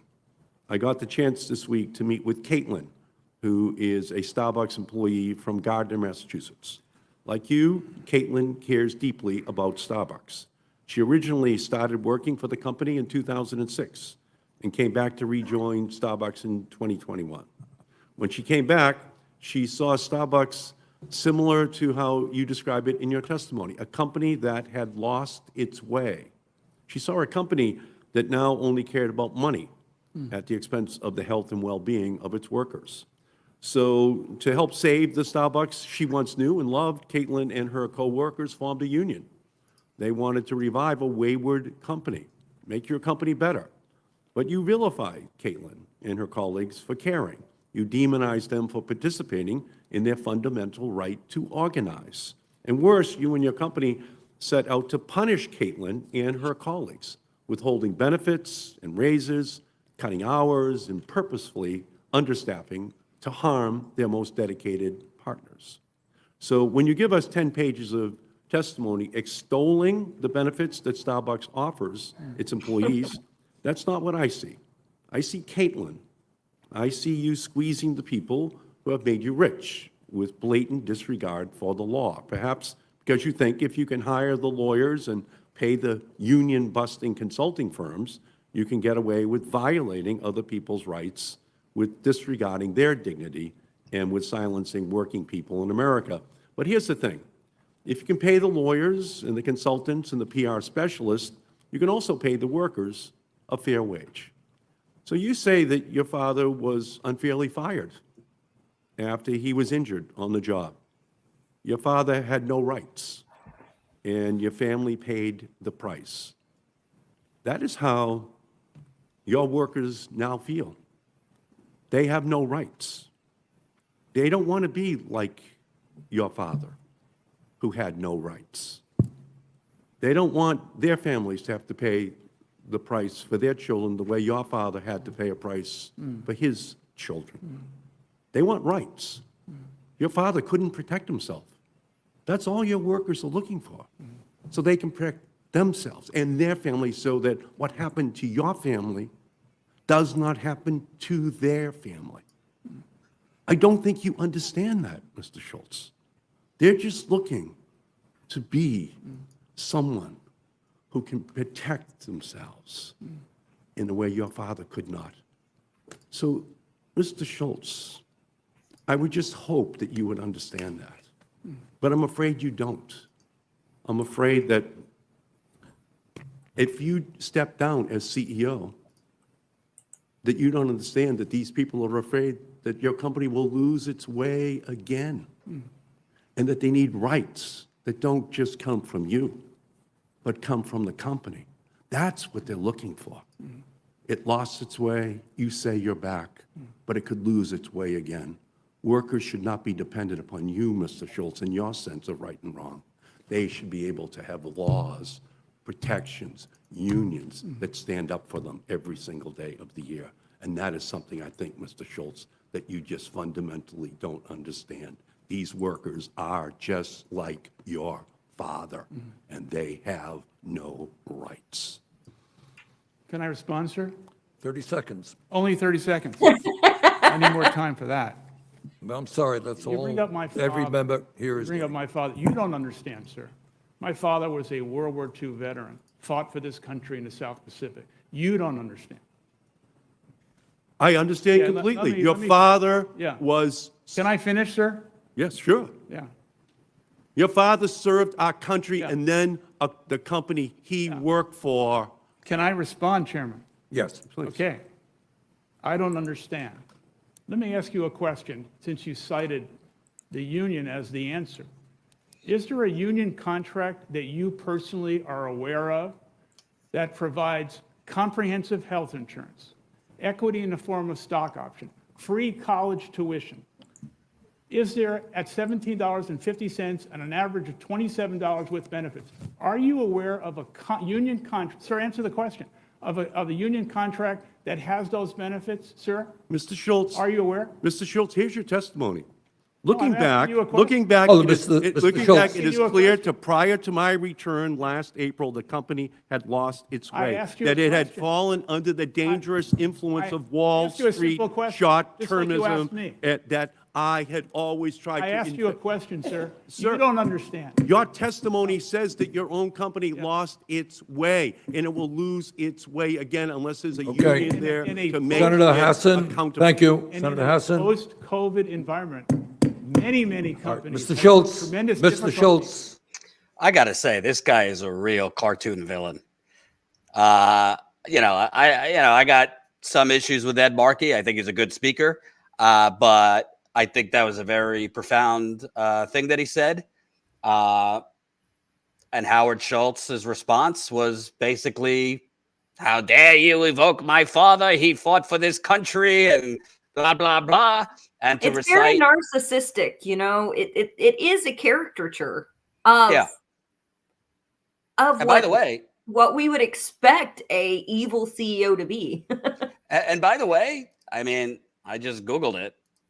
Howard Schultz, his net worth is nearly $4 billion. Maybe they're cherry picking data to say our starting is $15 an hour. But like you said, Zaina, that's not necessarily true all over the country. And I looked online, and according to Indeed, which is, a job search engine, the hourly wage in America is $12.31, which is why a lot of Starbucks workers need more than one job. So yeah, They're maybe pulling averages too instead of median. If you noticed, he said the average wage is and not the median wage. So when you're pulling an average wage, you're filtering in the lower paid workers and the higher paid workers, such as managerial staff, right? And people who work at corporate. So that's not exactly it's definitely skewed. And I think when he's referring to the $15, he's specifically talking about the Buffalo area. Right. But he is making it sound like he's talking about Starbucks as a whole, and that's not accurate. And also, can we just make a point here? And this isn't to knock the workers, of course, because I got no problem with Starbucks workers. The federal minimum wage, which in some places is still, people are barely making more than $7.25 an hour. When my daughter was born, not so long ago, a couple months ago, I was ordering a venti, frappafucka, whatever from Starbucks every day, just to stay awake. Because you know how it is if you're a new parent. I was waking up every 2-3 hours and then trying to work. And it was like almost $7 for it's insane. Iced coffee with like whipped cream and some sprinkles, right? It's what they're charging for some of their specialty coffees is near the hourly wage, the hourly federal minimum wage. And he says we're sharing the profits with our partners. I mean, this is the biggest gaslighting I've seen in a long time. He's worth almost $4 billion. The CEOs and the executives that they were flying in to Buffalo are making 8 figures. 8 figures. They're not sharing the profits. If they were, their workers wouldn't have to work more than one job. And, Amazon likes to push this, we pay for people's free college and things like that. Yeah, well, if you talk to Amazon workers, it's not exactly what they say if you look underneath the hood.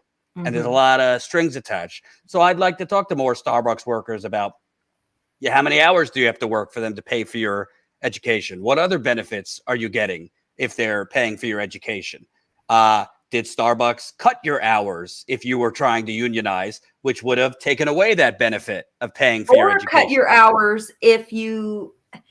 At a lot of places, yes, you have to work and I would have to look at the exact rules for Starbucks, but when I worked there, you had to work so many hours per week in order to be able to, and then after so many years, then you would qualify for some subsidies for college, right?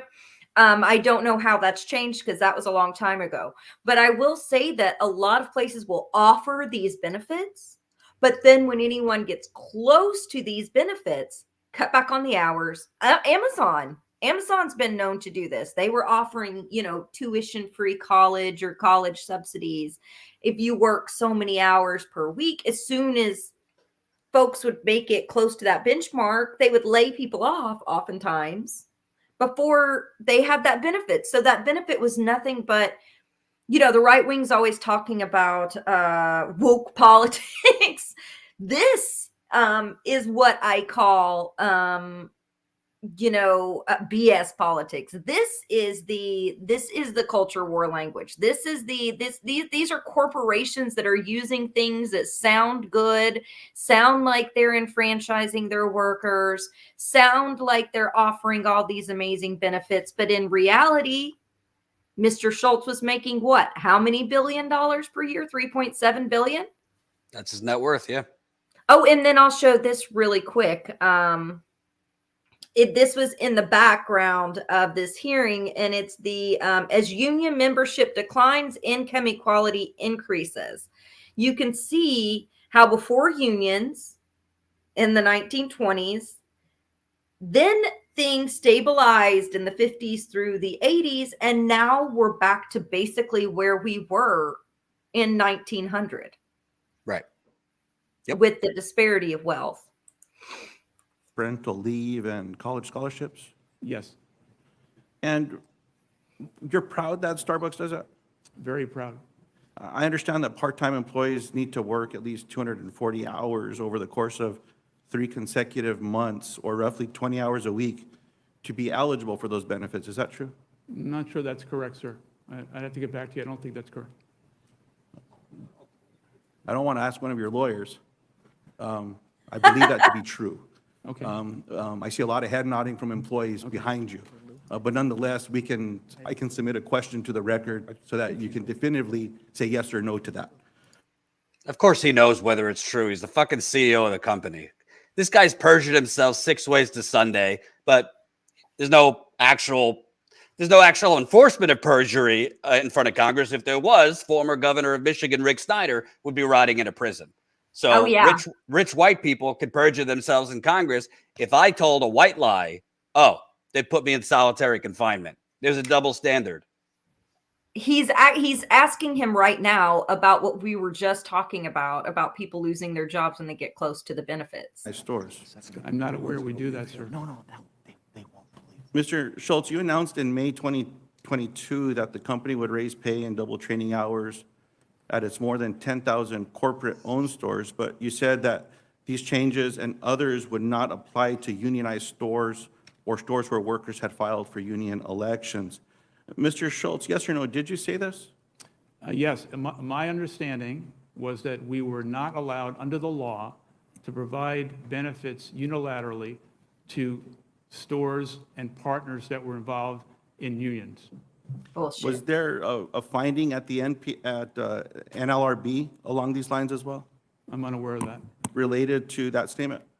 I'm unaware of that. And yes or no, do you claim that Starbucks cannot make changes to benefits without good faith collective bargaining? That is my understanding. The National Labor Relations Board requires an employer and the union to bargain in good faith about wages, hours, and other terms of employment until they agree on a labor contract, not after. Are you familiar with that? Yes? And yes or no, just so that I understand correctly, is it true that Starbucks can hold shareholder meetings virtually, but it refuses to allow some union members to join bargaining negotiations virtually, even if other members are present? That's correct. The reason that I asked the question about the reduction in hours, Mr. Schultz, is I certainly commend and appreciate what decisions were made about respecting employees, about valuing employees as well.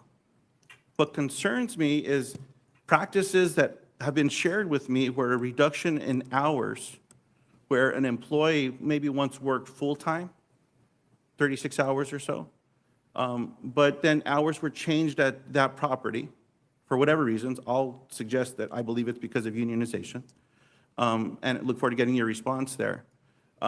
But then the employees, I'm told, have to be on call or made available if Starbucks decides to add a shift or something. Is that true?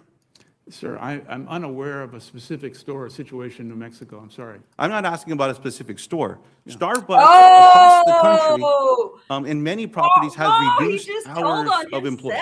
That's a fact. Is that correct? He's like, I'm unaware of a specific store in New Mexico. He never talked about New Mexico. Never talked about a specific store there. Does Starbucks have a policy where that employee has to make themselves available if Starbucks decides to call them back in for a shift that they're not scheduled for? Your head nod indicates a yes. I believe the answer Well, would be yes. let me try and answer that. The manager and the assistant manager works very closely with the people in the store to adjust hours to accommodate people's work-life balance as much as we possibly can. Okay, well, that's not my understanding. I'd be happy to submit something into the record. My concern is this. If a store changes its hours, reduces its open hours, staff's schedules are changed, they're reduced from 36 hours to 20 hours, but they're told they need to stay available, well, how do they get another job? If they can't get another job and they're trying to go to school or do something to broaden whatever they're doing in their lives, but then a policy is put in place that says, no, we're going to reduce your hours and you have to stay on call, whether it's a manager or not. That's a Starbucks policy. I just hope with all of this, that's not a policy. Well, we'd be happy to pull you in to visit with folks from New Mexico and review some of those areas as well that I've been taught from others. So I look forward to that as well. But I hope that can be done here in all of this. Look, there's a lot of interest. There's cameras outside and all the rest. Mr. Schultz, this company started in a strong way with what it did with its anchor stores out in Seattle and around Washington. You know, there's the NLRB case where they got closed, and they're. By the way, keep those super chats coming. We could really use your support. Thank you. All of that stuff.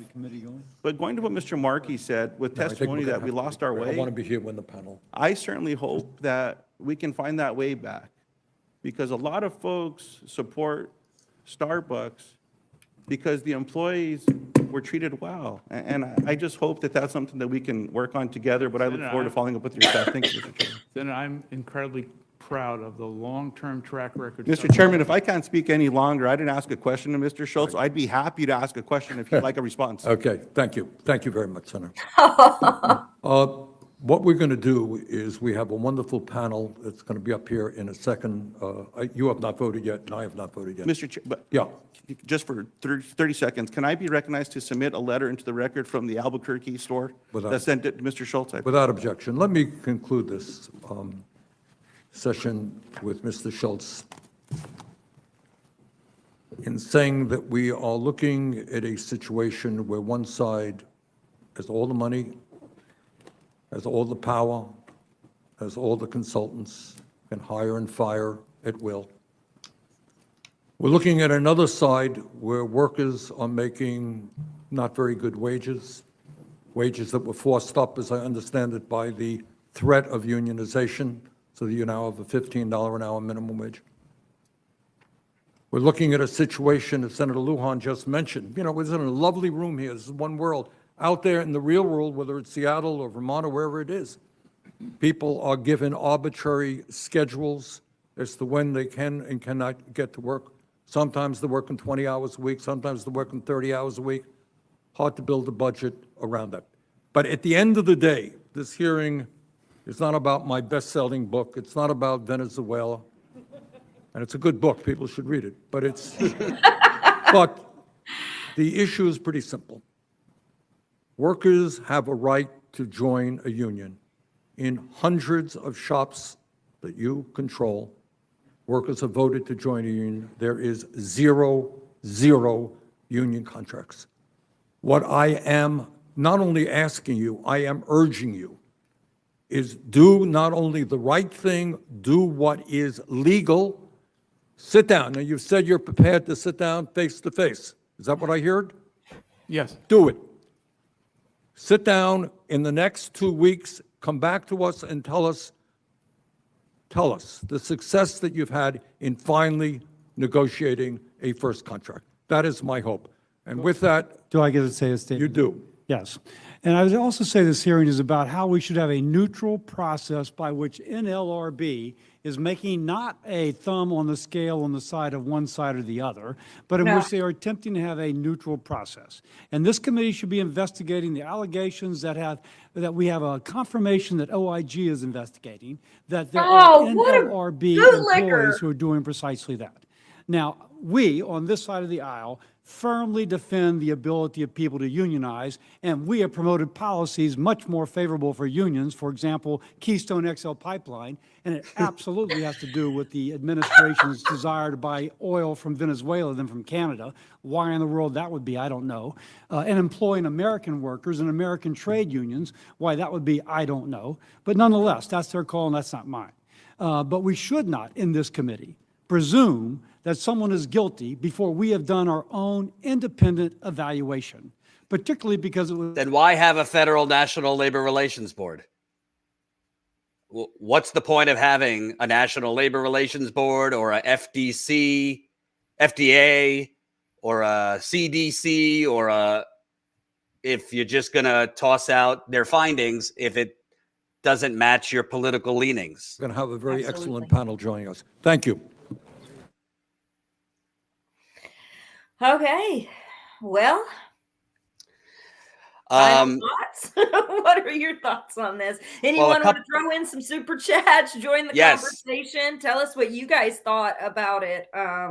Yeah, please, super chats are appreciated. If you're not a member yet, consider signing up. We'll tell you about some of our plans coming up, which are partly contingent on growing our paid membership. I wanted to ask you, Zaina, because for those watching, if you don't know, Zaina has worked on, outside of journalism, worked on, what is it, like over 100 political campaigns? So you were also involved with Brand New Congress, which is now recently folded its tent. But Brand New Congress was kind of the precursor to Justice Democrats. You were literally writing speeches for AOC before she got elected, and when we thought she might be legit. We're unfortunately finding out now she seems to be a younger Pelosi. But I wanted to ask you, because on one hand, I feel torn about it. On one hand, I'm happy this hearing happened just because it's nice. It's rare in American society, American media, for a criminal billionaire, which I think he is a criminal, to actually have his feet held to the fire. These, whether it be Howard Schultz, whether it be Jeff Bezos, the Walton family, they literally have an apparatus around them that they pay millions of dollars, maybe tens of millions of dollars a year in lawyers, in PR, in accountants to shield them from any accountability. They generally have a media system that if they grant interviews, it's slobbering over them and it's not going to grill them. So it is very rare to have... they get to be a panelist on MSN or CNN or Fox News, which we've seen Howard Schultz be brought in as a commentator on economic theory and in response to our economic crises on mainstream media. So not only do they not interview them, they bring them on as the experts on the economy. Right. But so on one end, I'm not going to say, nah, I'd rather not have Howard Schultz be grilled. But on the other end, I think it's important to point out 99% of these hearings are dog and pony shows, even if some of it we like, because we have in this country a system, and I call it the United Corporations of America, where there's really no criminal penalty, even from Congress, for these corporations.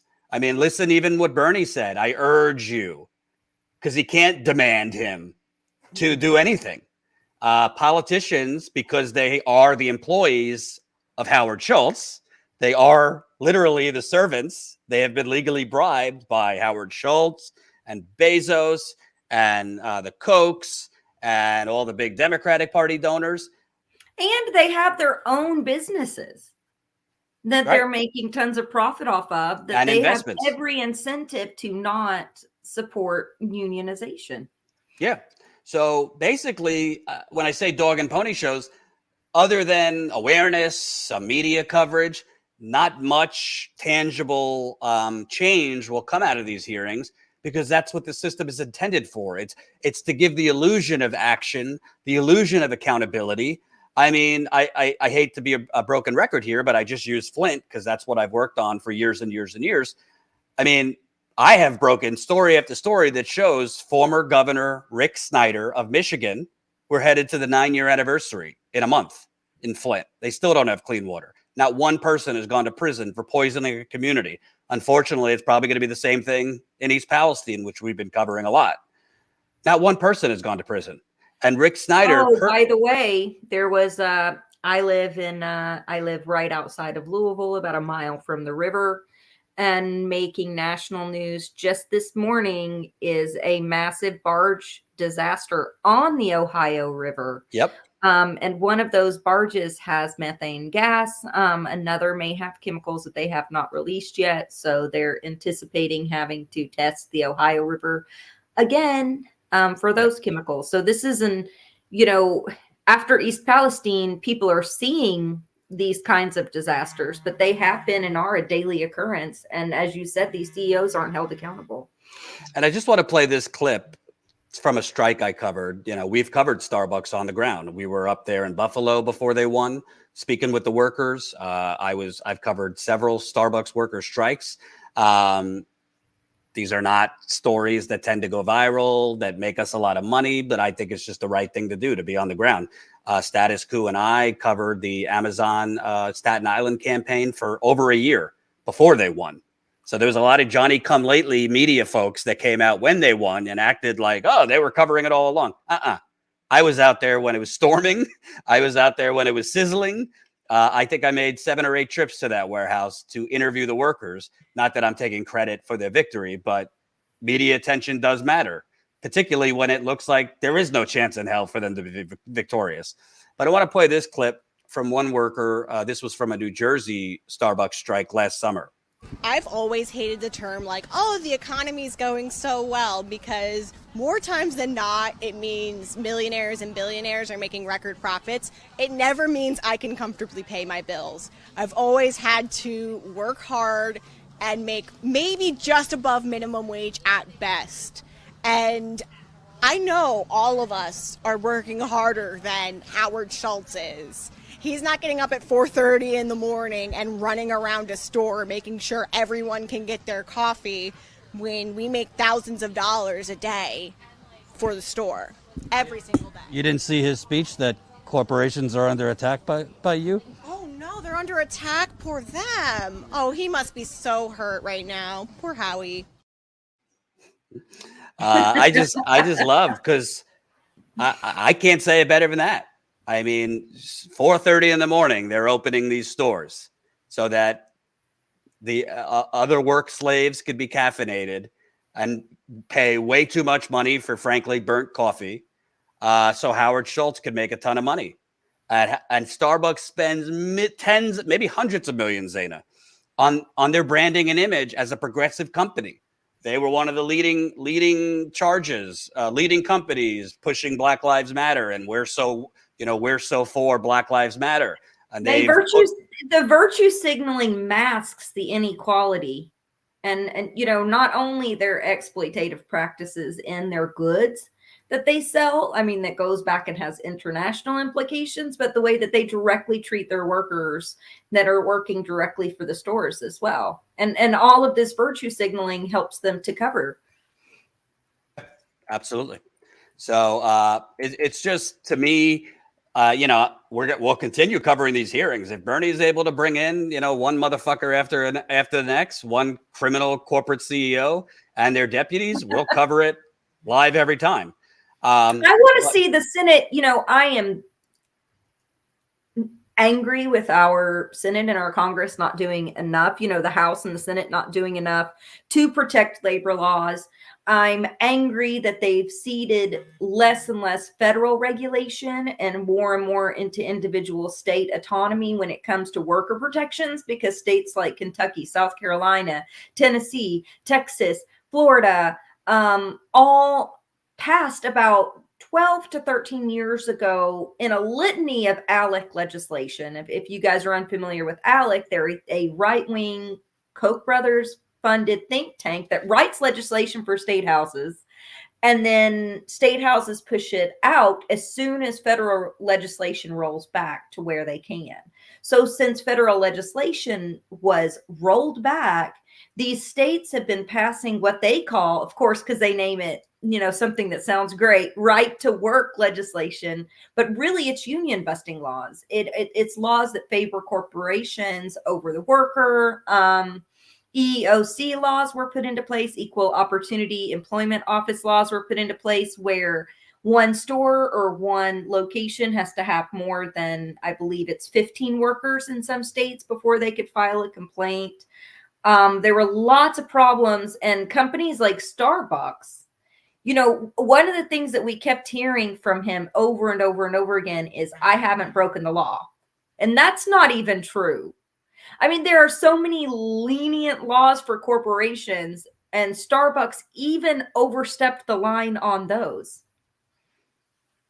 Absolutely. Absolutely. So, and at the end of the day, it goes back to the same principle that we talk about in other things, and we will read your super chats in a second. Thank you so much, Brian Baller. Did I have that right? Yeah, Brian Brawler, 99.99. I just want to support the work you do, Jordan. Brian, thank you. From God's, if there is a God, what is it? From your lips to God's ears. But don't leave Zaina out. She's with me too. Thanks, Brian. Don't leave Lewis you out. Want to play a sound effect, Jordan? What sound effect for this one? What was the sound effect? I said, do you want to play a sound effect? I don't think I have the sound effect board. That's you. You got that set up. Is that the one?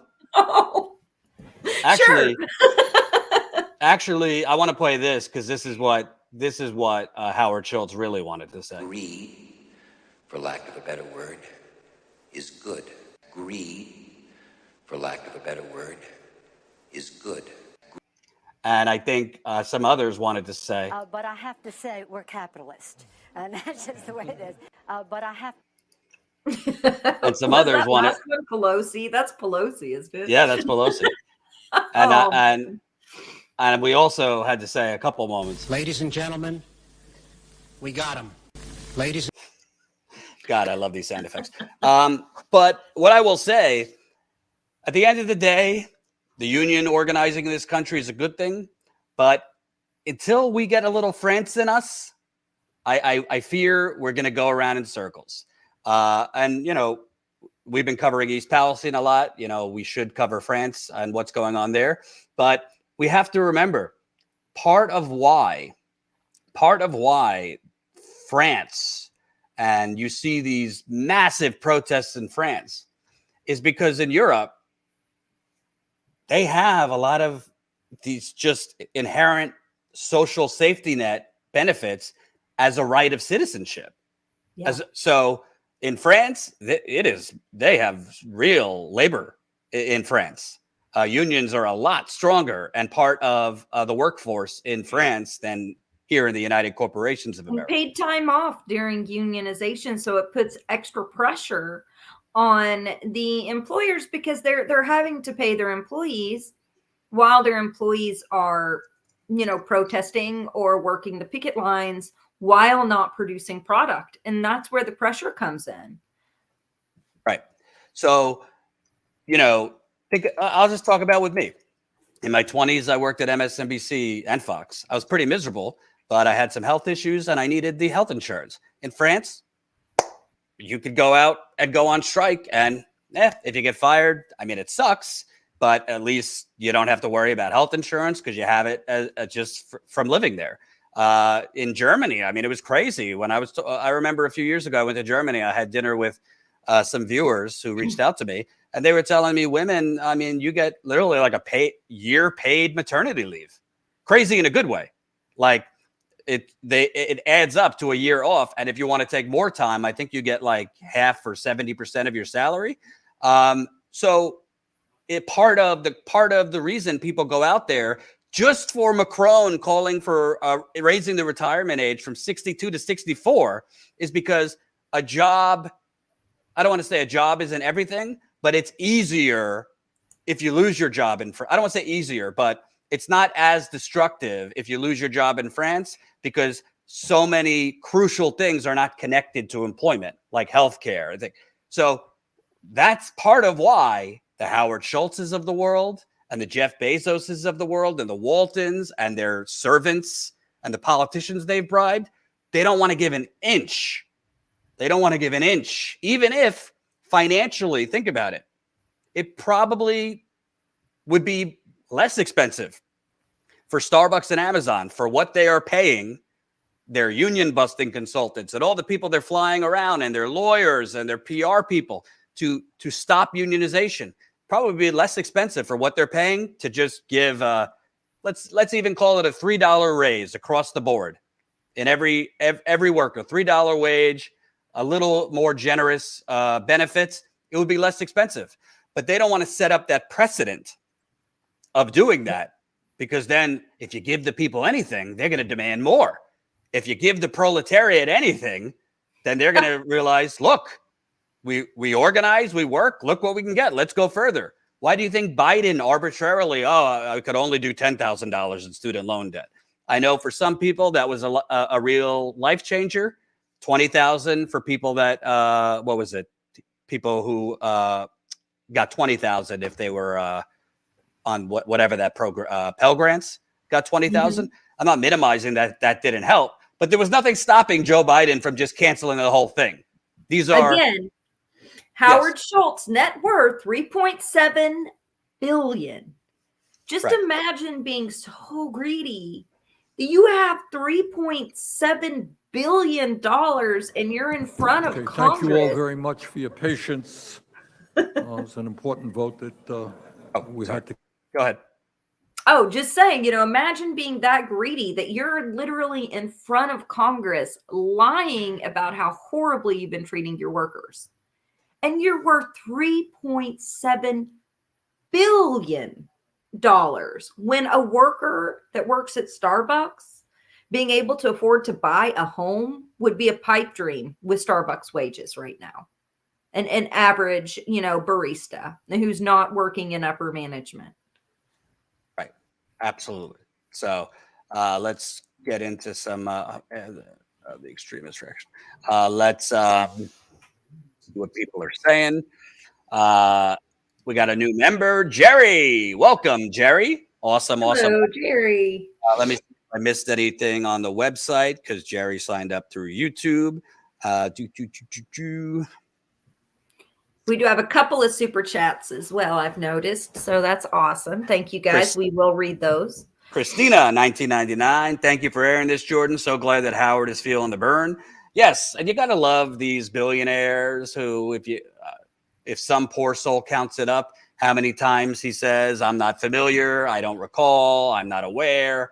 This is all lawyered up language. So you could have, basically lie without legally perjuring yourself. We're operating within the law. Right. Brian the Brawler, thanks again. $99.99. I just want to support the work you do. We really appreciate it. Franny French, $5. Hey, there's one of these disasters every day lately. Is this deliberate at this point? Not to be paranoid. Also, I would give more, but got laid off. Hey, don't give anything if you got laid off. We don't want to make your situation worse, but we do appreciate and sorry to hear you got laid off. Hey, there are some people that think a lot of these catastrophes are land grabs, but here's the thing. East Palestine, for example, if it was intentional, probably not, but let's say it was. It's not easy to clean like dioxins and vinyl chloride and all this shit out of the community. So if the sinister plan is to get rid of the poor black folks or the poor white folks in the case of East Palestine and, seize the land and then build it up Sim City style into, a nice utopia for young yuppies and wealthy people to take over the land, I don't know if there's going to be a rush of young people or wealthy people to a community that's been poisoned. So that if the plan is to have all these explosions and derailments, and I'm not saying it is, but as some people are saying, this seems like there's too many things going on at once for it not to be intentional. Well, like I'll tell you what, through my reporting in Flint, the mayor at the time, this is 2016, 2017, she was getting so much pressure from the Chamber of Commerce and the foundations who are supposedly charitable, but really are just gentrifying places like Flint to declare the water fine, to declare the water safe again, because they were trying to gentrify Flint, and it's not good for business. You're not going to bring in restaurants and bars and real estate developers and younger yuppies to live downtown if you got poisoned water. So they did, they were pushing her to declare it fine. Same thing with East Palestine and all these other areas. The wealthy folk, they don't mind if you're living in poison, but they're not going to take the risk of living in it themselves. Well, these disasters are common. And there are about 18. So this tells me more about reporting and people covering things, which Status Coup has covered issues like this in the past. We've covered Flint. We've covered other natural disasters. You were on the ground, protesting, when they were protesting the Dakota Access Pipeline. Jordan was on the ground covering that. But a lot of national media doesn't cover the 1,700 railroad derailments per year. They don't cover the OSHA reports more than 37,000 fires in factories. 37,000 global fires. In the United States, it's around 650 to 1,000. It kind of varies. So we have these massive fires, and this isn't to undermine what's happening in East Palestine at all. I mean, this was a crisis. We've had massive. One example is that there's something called a slurry impalement around coal plants in places like West Virginia and Kentucky, where they basically create these massive ponds that hold all the waste and pollution. That not only seeps into our groundwater and our tap water and has been for about 3 generations now, but these slurry impalements have busted, killing hundreds of people in Kentucky, killing hundreds of people immediately, leaving in its wake people in Appalachia with cancer for generations. So, when I look at it and I see this stuff has been happening forever because it was in my backyard in Appalachia. But we have had these problems, but it's mainly been, and where the focus has been, is in poor rural areas, often neighborhoods of color, communities of color. And it's just like Jordan just said, they're kept out of the rich neighborhoods. So I think, Franny, it might be just more that it's actually being reported on right now, not to make people paranoid and scared, but this kind of environmental pollution is common in this country and globally. And also, I'll give you the behind the scenes of Status Coup, which is kind of a hint, sign up as a member. I've always knew that there was a lot more going on than Flint and the other places I've covered. But like I said to people who were criticizing me, Jordan, cover other things in Flint. I'm like, you want me to get on my fucking broom? And go everywhere. I mean, I'm only one person. I can't go to every contaminated place. So fortunately, since we've been growing a little bit, thanks to people signing up as Status Coup members, hint, statuscoup.com/join, become a member for $5 to $10 a month. We've been able to send Lewis to, East Palestine. We sent Lewis down to Jackson to cover the water crisis there, which is still ongoing and the media has moved on from. Next month, I'll be going back to Flint. And then after Flint, I'm going to go to Kalamazoo.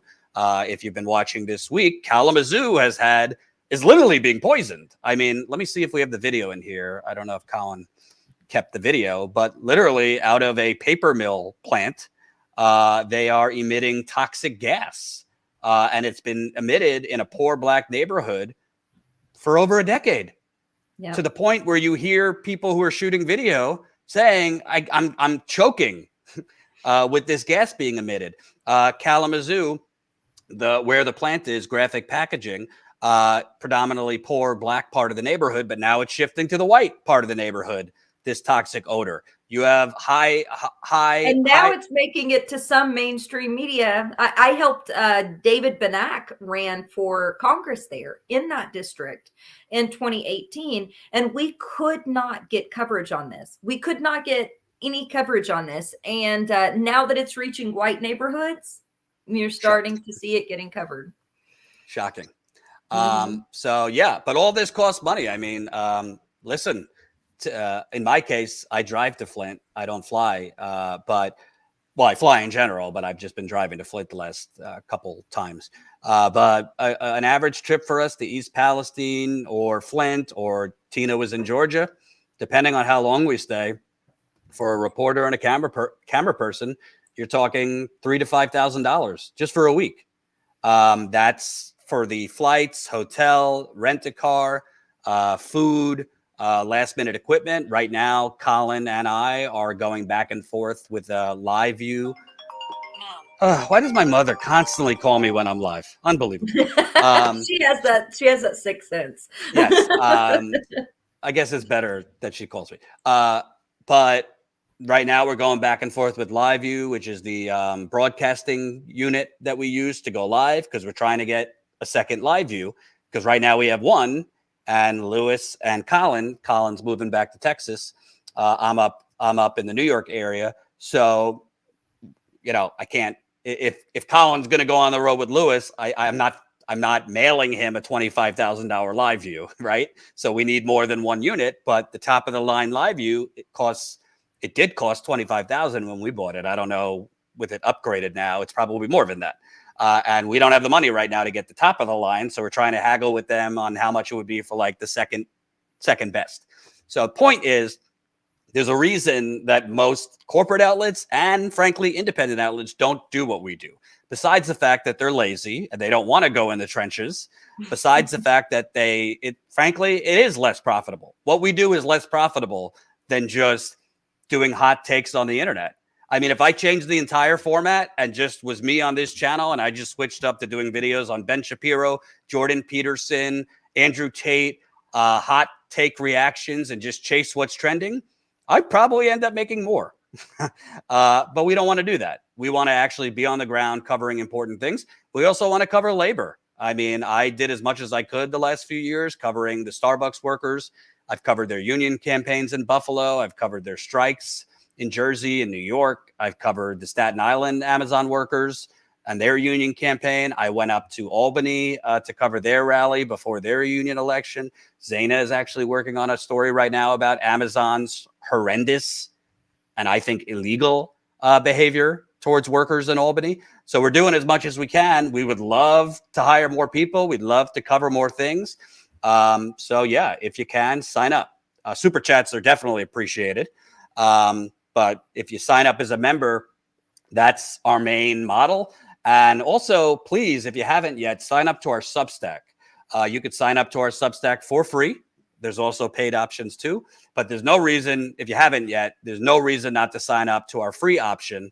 And that is statuscoup.substack.com. statuscoup.substack.com. And this is where our original stories, Lewis is working on an original report that we're going to post on Substack today. This is when we're going live, we post on Substack. So YouTube likes to delay notifications if they send you one at all that we're live. But we post to Substack, so you'll get it straight to your email if you're a Substack member. So definitely go sign up for free. And if you haven't yet, read through our stories on East Palestine and other things. Zaina, did I miss anything before we sign off? I think we just had a couple more super chats, so let's take a look at that really quick, and then awesome. Let's see here. Humorous. Yeah, humorous. $10. Corporate media doesn't report on anything that their owners don't want them to report on. Corporate media is only there to benefit the United Corporations of America. Humorous, you're stealing my lines, and I very much appreciate it. Yes, you are correct. And by the way, Humorous has been very generous to us over the years. So thank you, Humorous. Yeah, I mean, what do you think? If Comcast purchases media, if AT&T purchases media, by the way, one of the New York Times biggest investors is a billionaire oil heir in Mexico, Carlos Slim. No wonder they have they have like oil conferences sponsored by the New York Times. Go down the list. We should just, call the Washington Post the Bezos Post. And by the way, Times, the New York Slim. And by the way, what I wanted to do, Zaina, and I'm not sure we can do it without getting hit and bombarded with copyright violations. I wanted to just air the Sunday shows live and react to the Sunday shows live, because I watch the Sunday shows sometimes just to keep my eye on the corporate enemy. And the amount of guests on there, I mean, I would say 50 to 60% of the guests and the pundits on Sunday morning shows on ABC, CBS, NBC, Fox are conflicted out of the wazoo. Either they're lobbyists or they on defense boards or on foundations that are involved with the things they're talking about. And there's zero mention of it on any of these shows.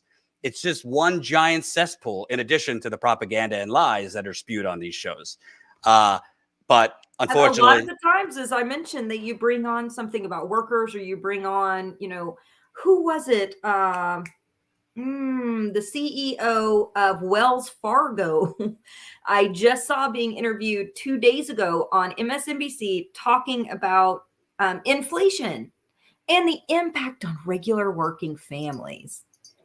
I'm like, I'm pretty sure the Wells Fargo CEO is so far out of touch in outer space that they have no idea what impact is on regular working families. But this is who they speak to, not a union leader.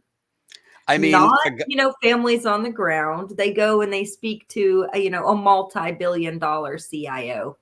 For God's sakes, CNN, they had like the CEO of Goldman Sachs on, like sitting on a baseball field, because I guess Goldman Sachs was doing something with like Major League Baseball, to ask the CEO of Goldman Sachs, who, by the way, Goldman Sachs was one of the cartel banks that brought down the global economy a decade ago, and nobody went to prison, to basically ask, did we spend too much money in the stimulus, in the COVID stimulus? Is that why we have inflation? Please tell us, corporate bank criminal. I mean, it's propaganda. Like, it's disgusting. It's absolutely disgusting. So Franny said, she said really quick, I was not floating the land grab idea, just for the record. You know what, Franny? They've been grabbing up land, though, for generations. I mean, since the colonial era all the way until now, they've been pushing people out, been polluting lands, been pushing people out of their homes, gentrification. It wouldn't be odd to bring up the question of a land grab. Well, to tell you the truth, Franny, it wouldn't be beyond me. To tell you the truth, Franny, this is not a conspiracy theory. Wall Street is buying up land all over this country through, they're buying up housing. They are buying up suburban housing. They're buying up commercial properties, and, putting in a little $20,000 in improvements and then jacking up the rent. So, yeah. And we have a lot of investments in land from Saudi Arabia, China, Russia. That's also not conspiracy. Quite literally, we have oligarchs from these other countries also buying up land here, particularly housing and apartment complexes, and then, jacking up the rents, just like our corporate oligarchs do here. Housing went from privately owned to now it's predominantly corporate owned. That's a really scary prospect, especially when it comes to, the future for millennials and Zoomers in finding affordable housing and not being pushed out of their homes. Absolutely. All right. I got some stuff I got to work on here. Zaina, thank you for joining. So you guys know what's coming up. Lewis is working on a report on East Palestine that we're going to both post on Substack, and he will be live at 5 o'clock Eastern, I believe, with residents from East Palestine. They had a town hall yesterday that at the last minute, shockingly, Norfolk Southern backed out. But there was actually a couple revelations and a few bombshells at this town hall. So we're going to cover that at 5 o'clock Eastern. Zaina, as much as you could say, you could tell people what you're working on. Yeah, I'm working on a story right now about exploited Amazon workers. Not shocking, but bad practices in one of the warehouses in, I believe it is New York. So we'll be reporting on that. I'm also working on a couple different pieces about the latest anti-LGBTQ legislation that's going through the State House. It's happening so fast, and I was trying to pull it together, so that it took me a little bit longer because every day something is being passed that's new. But yeah, going to get that out this week as well. And I think those are the two just on its own stories that I'm working on right now. Absolutely. All right. Thanks everybody for watching. Thanks Bernie for the entertainment, and we will see you a little bit later at 5 o'clock Eastern. Please don't forget, we are not funded by Starbucks. We are not funded by Goldman Sachs. We are not funded by any of the usual suspects. Our funding comes from you. We don't walk the walk. We don't talk the talk. We walk the walk by being out there and covering these stories on the ground. So if you can, consider signing up today. StatusCoup.com/join. We'll see you a little bit later for our normal 5 o'clock Eastern live stream. Peace.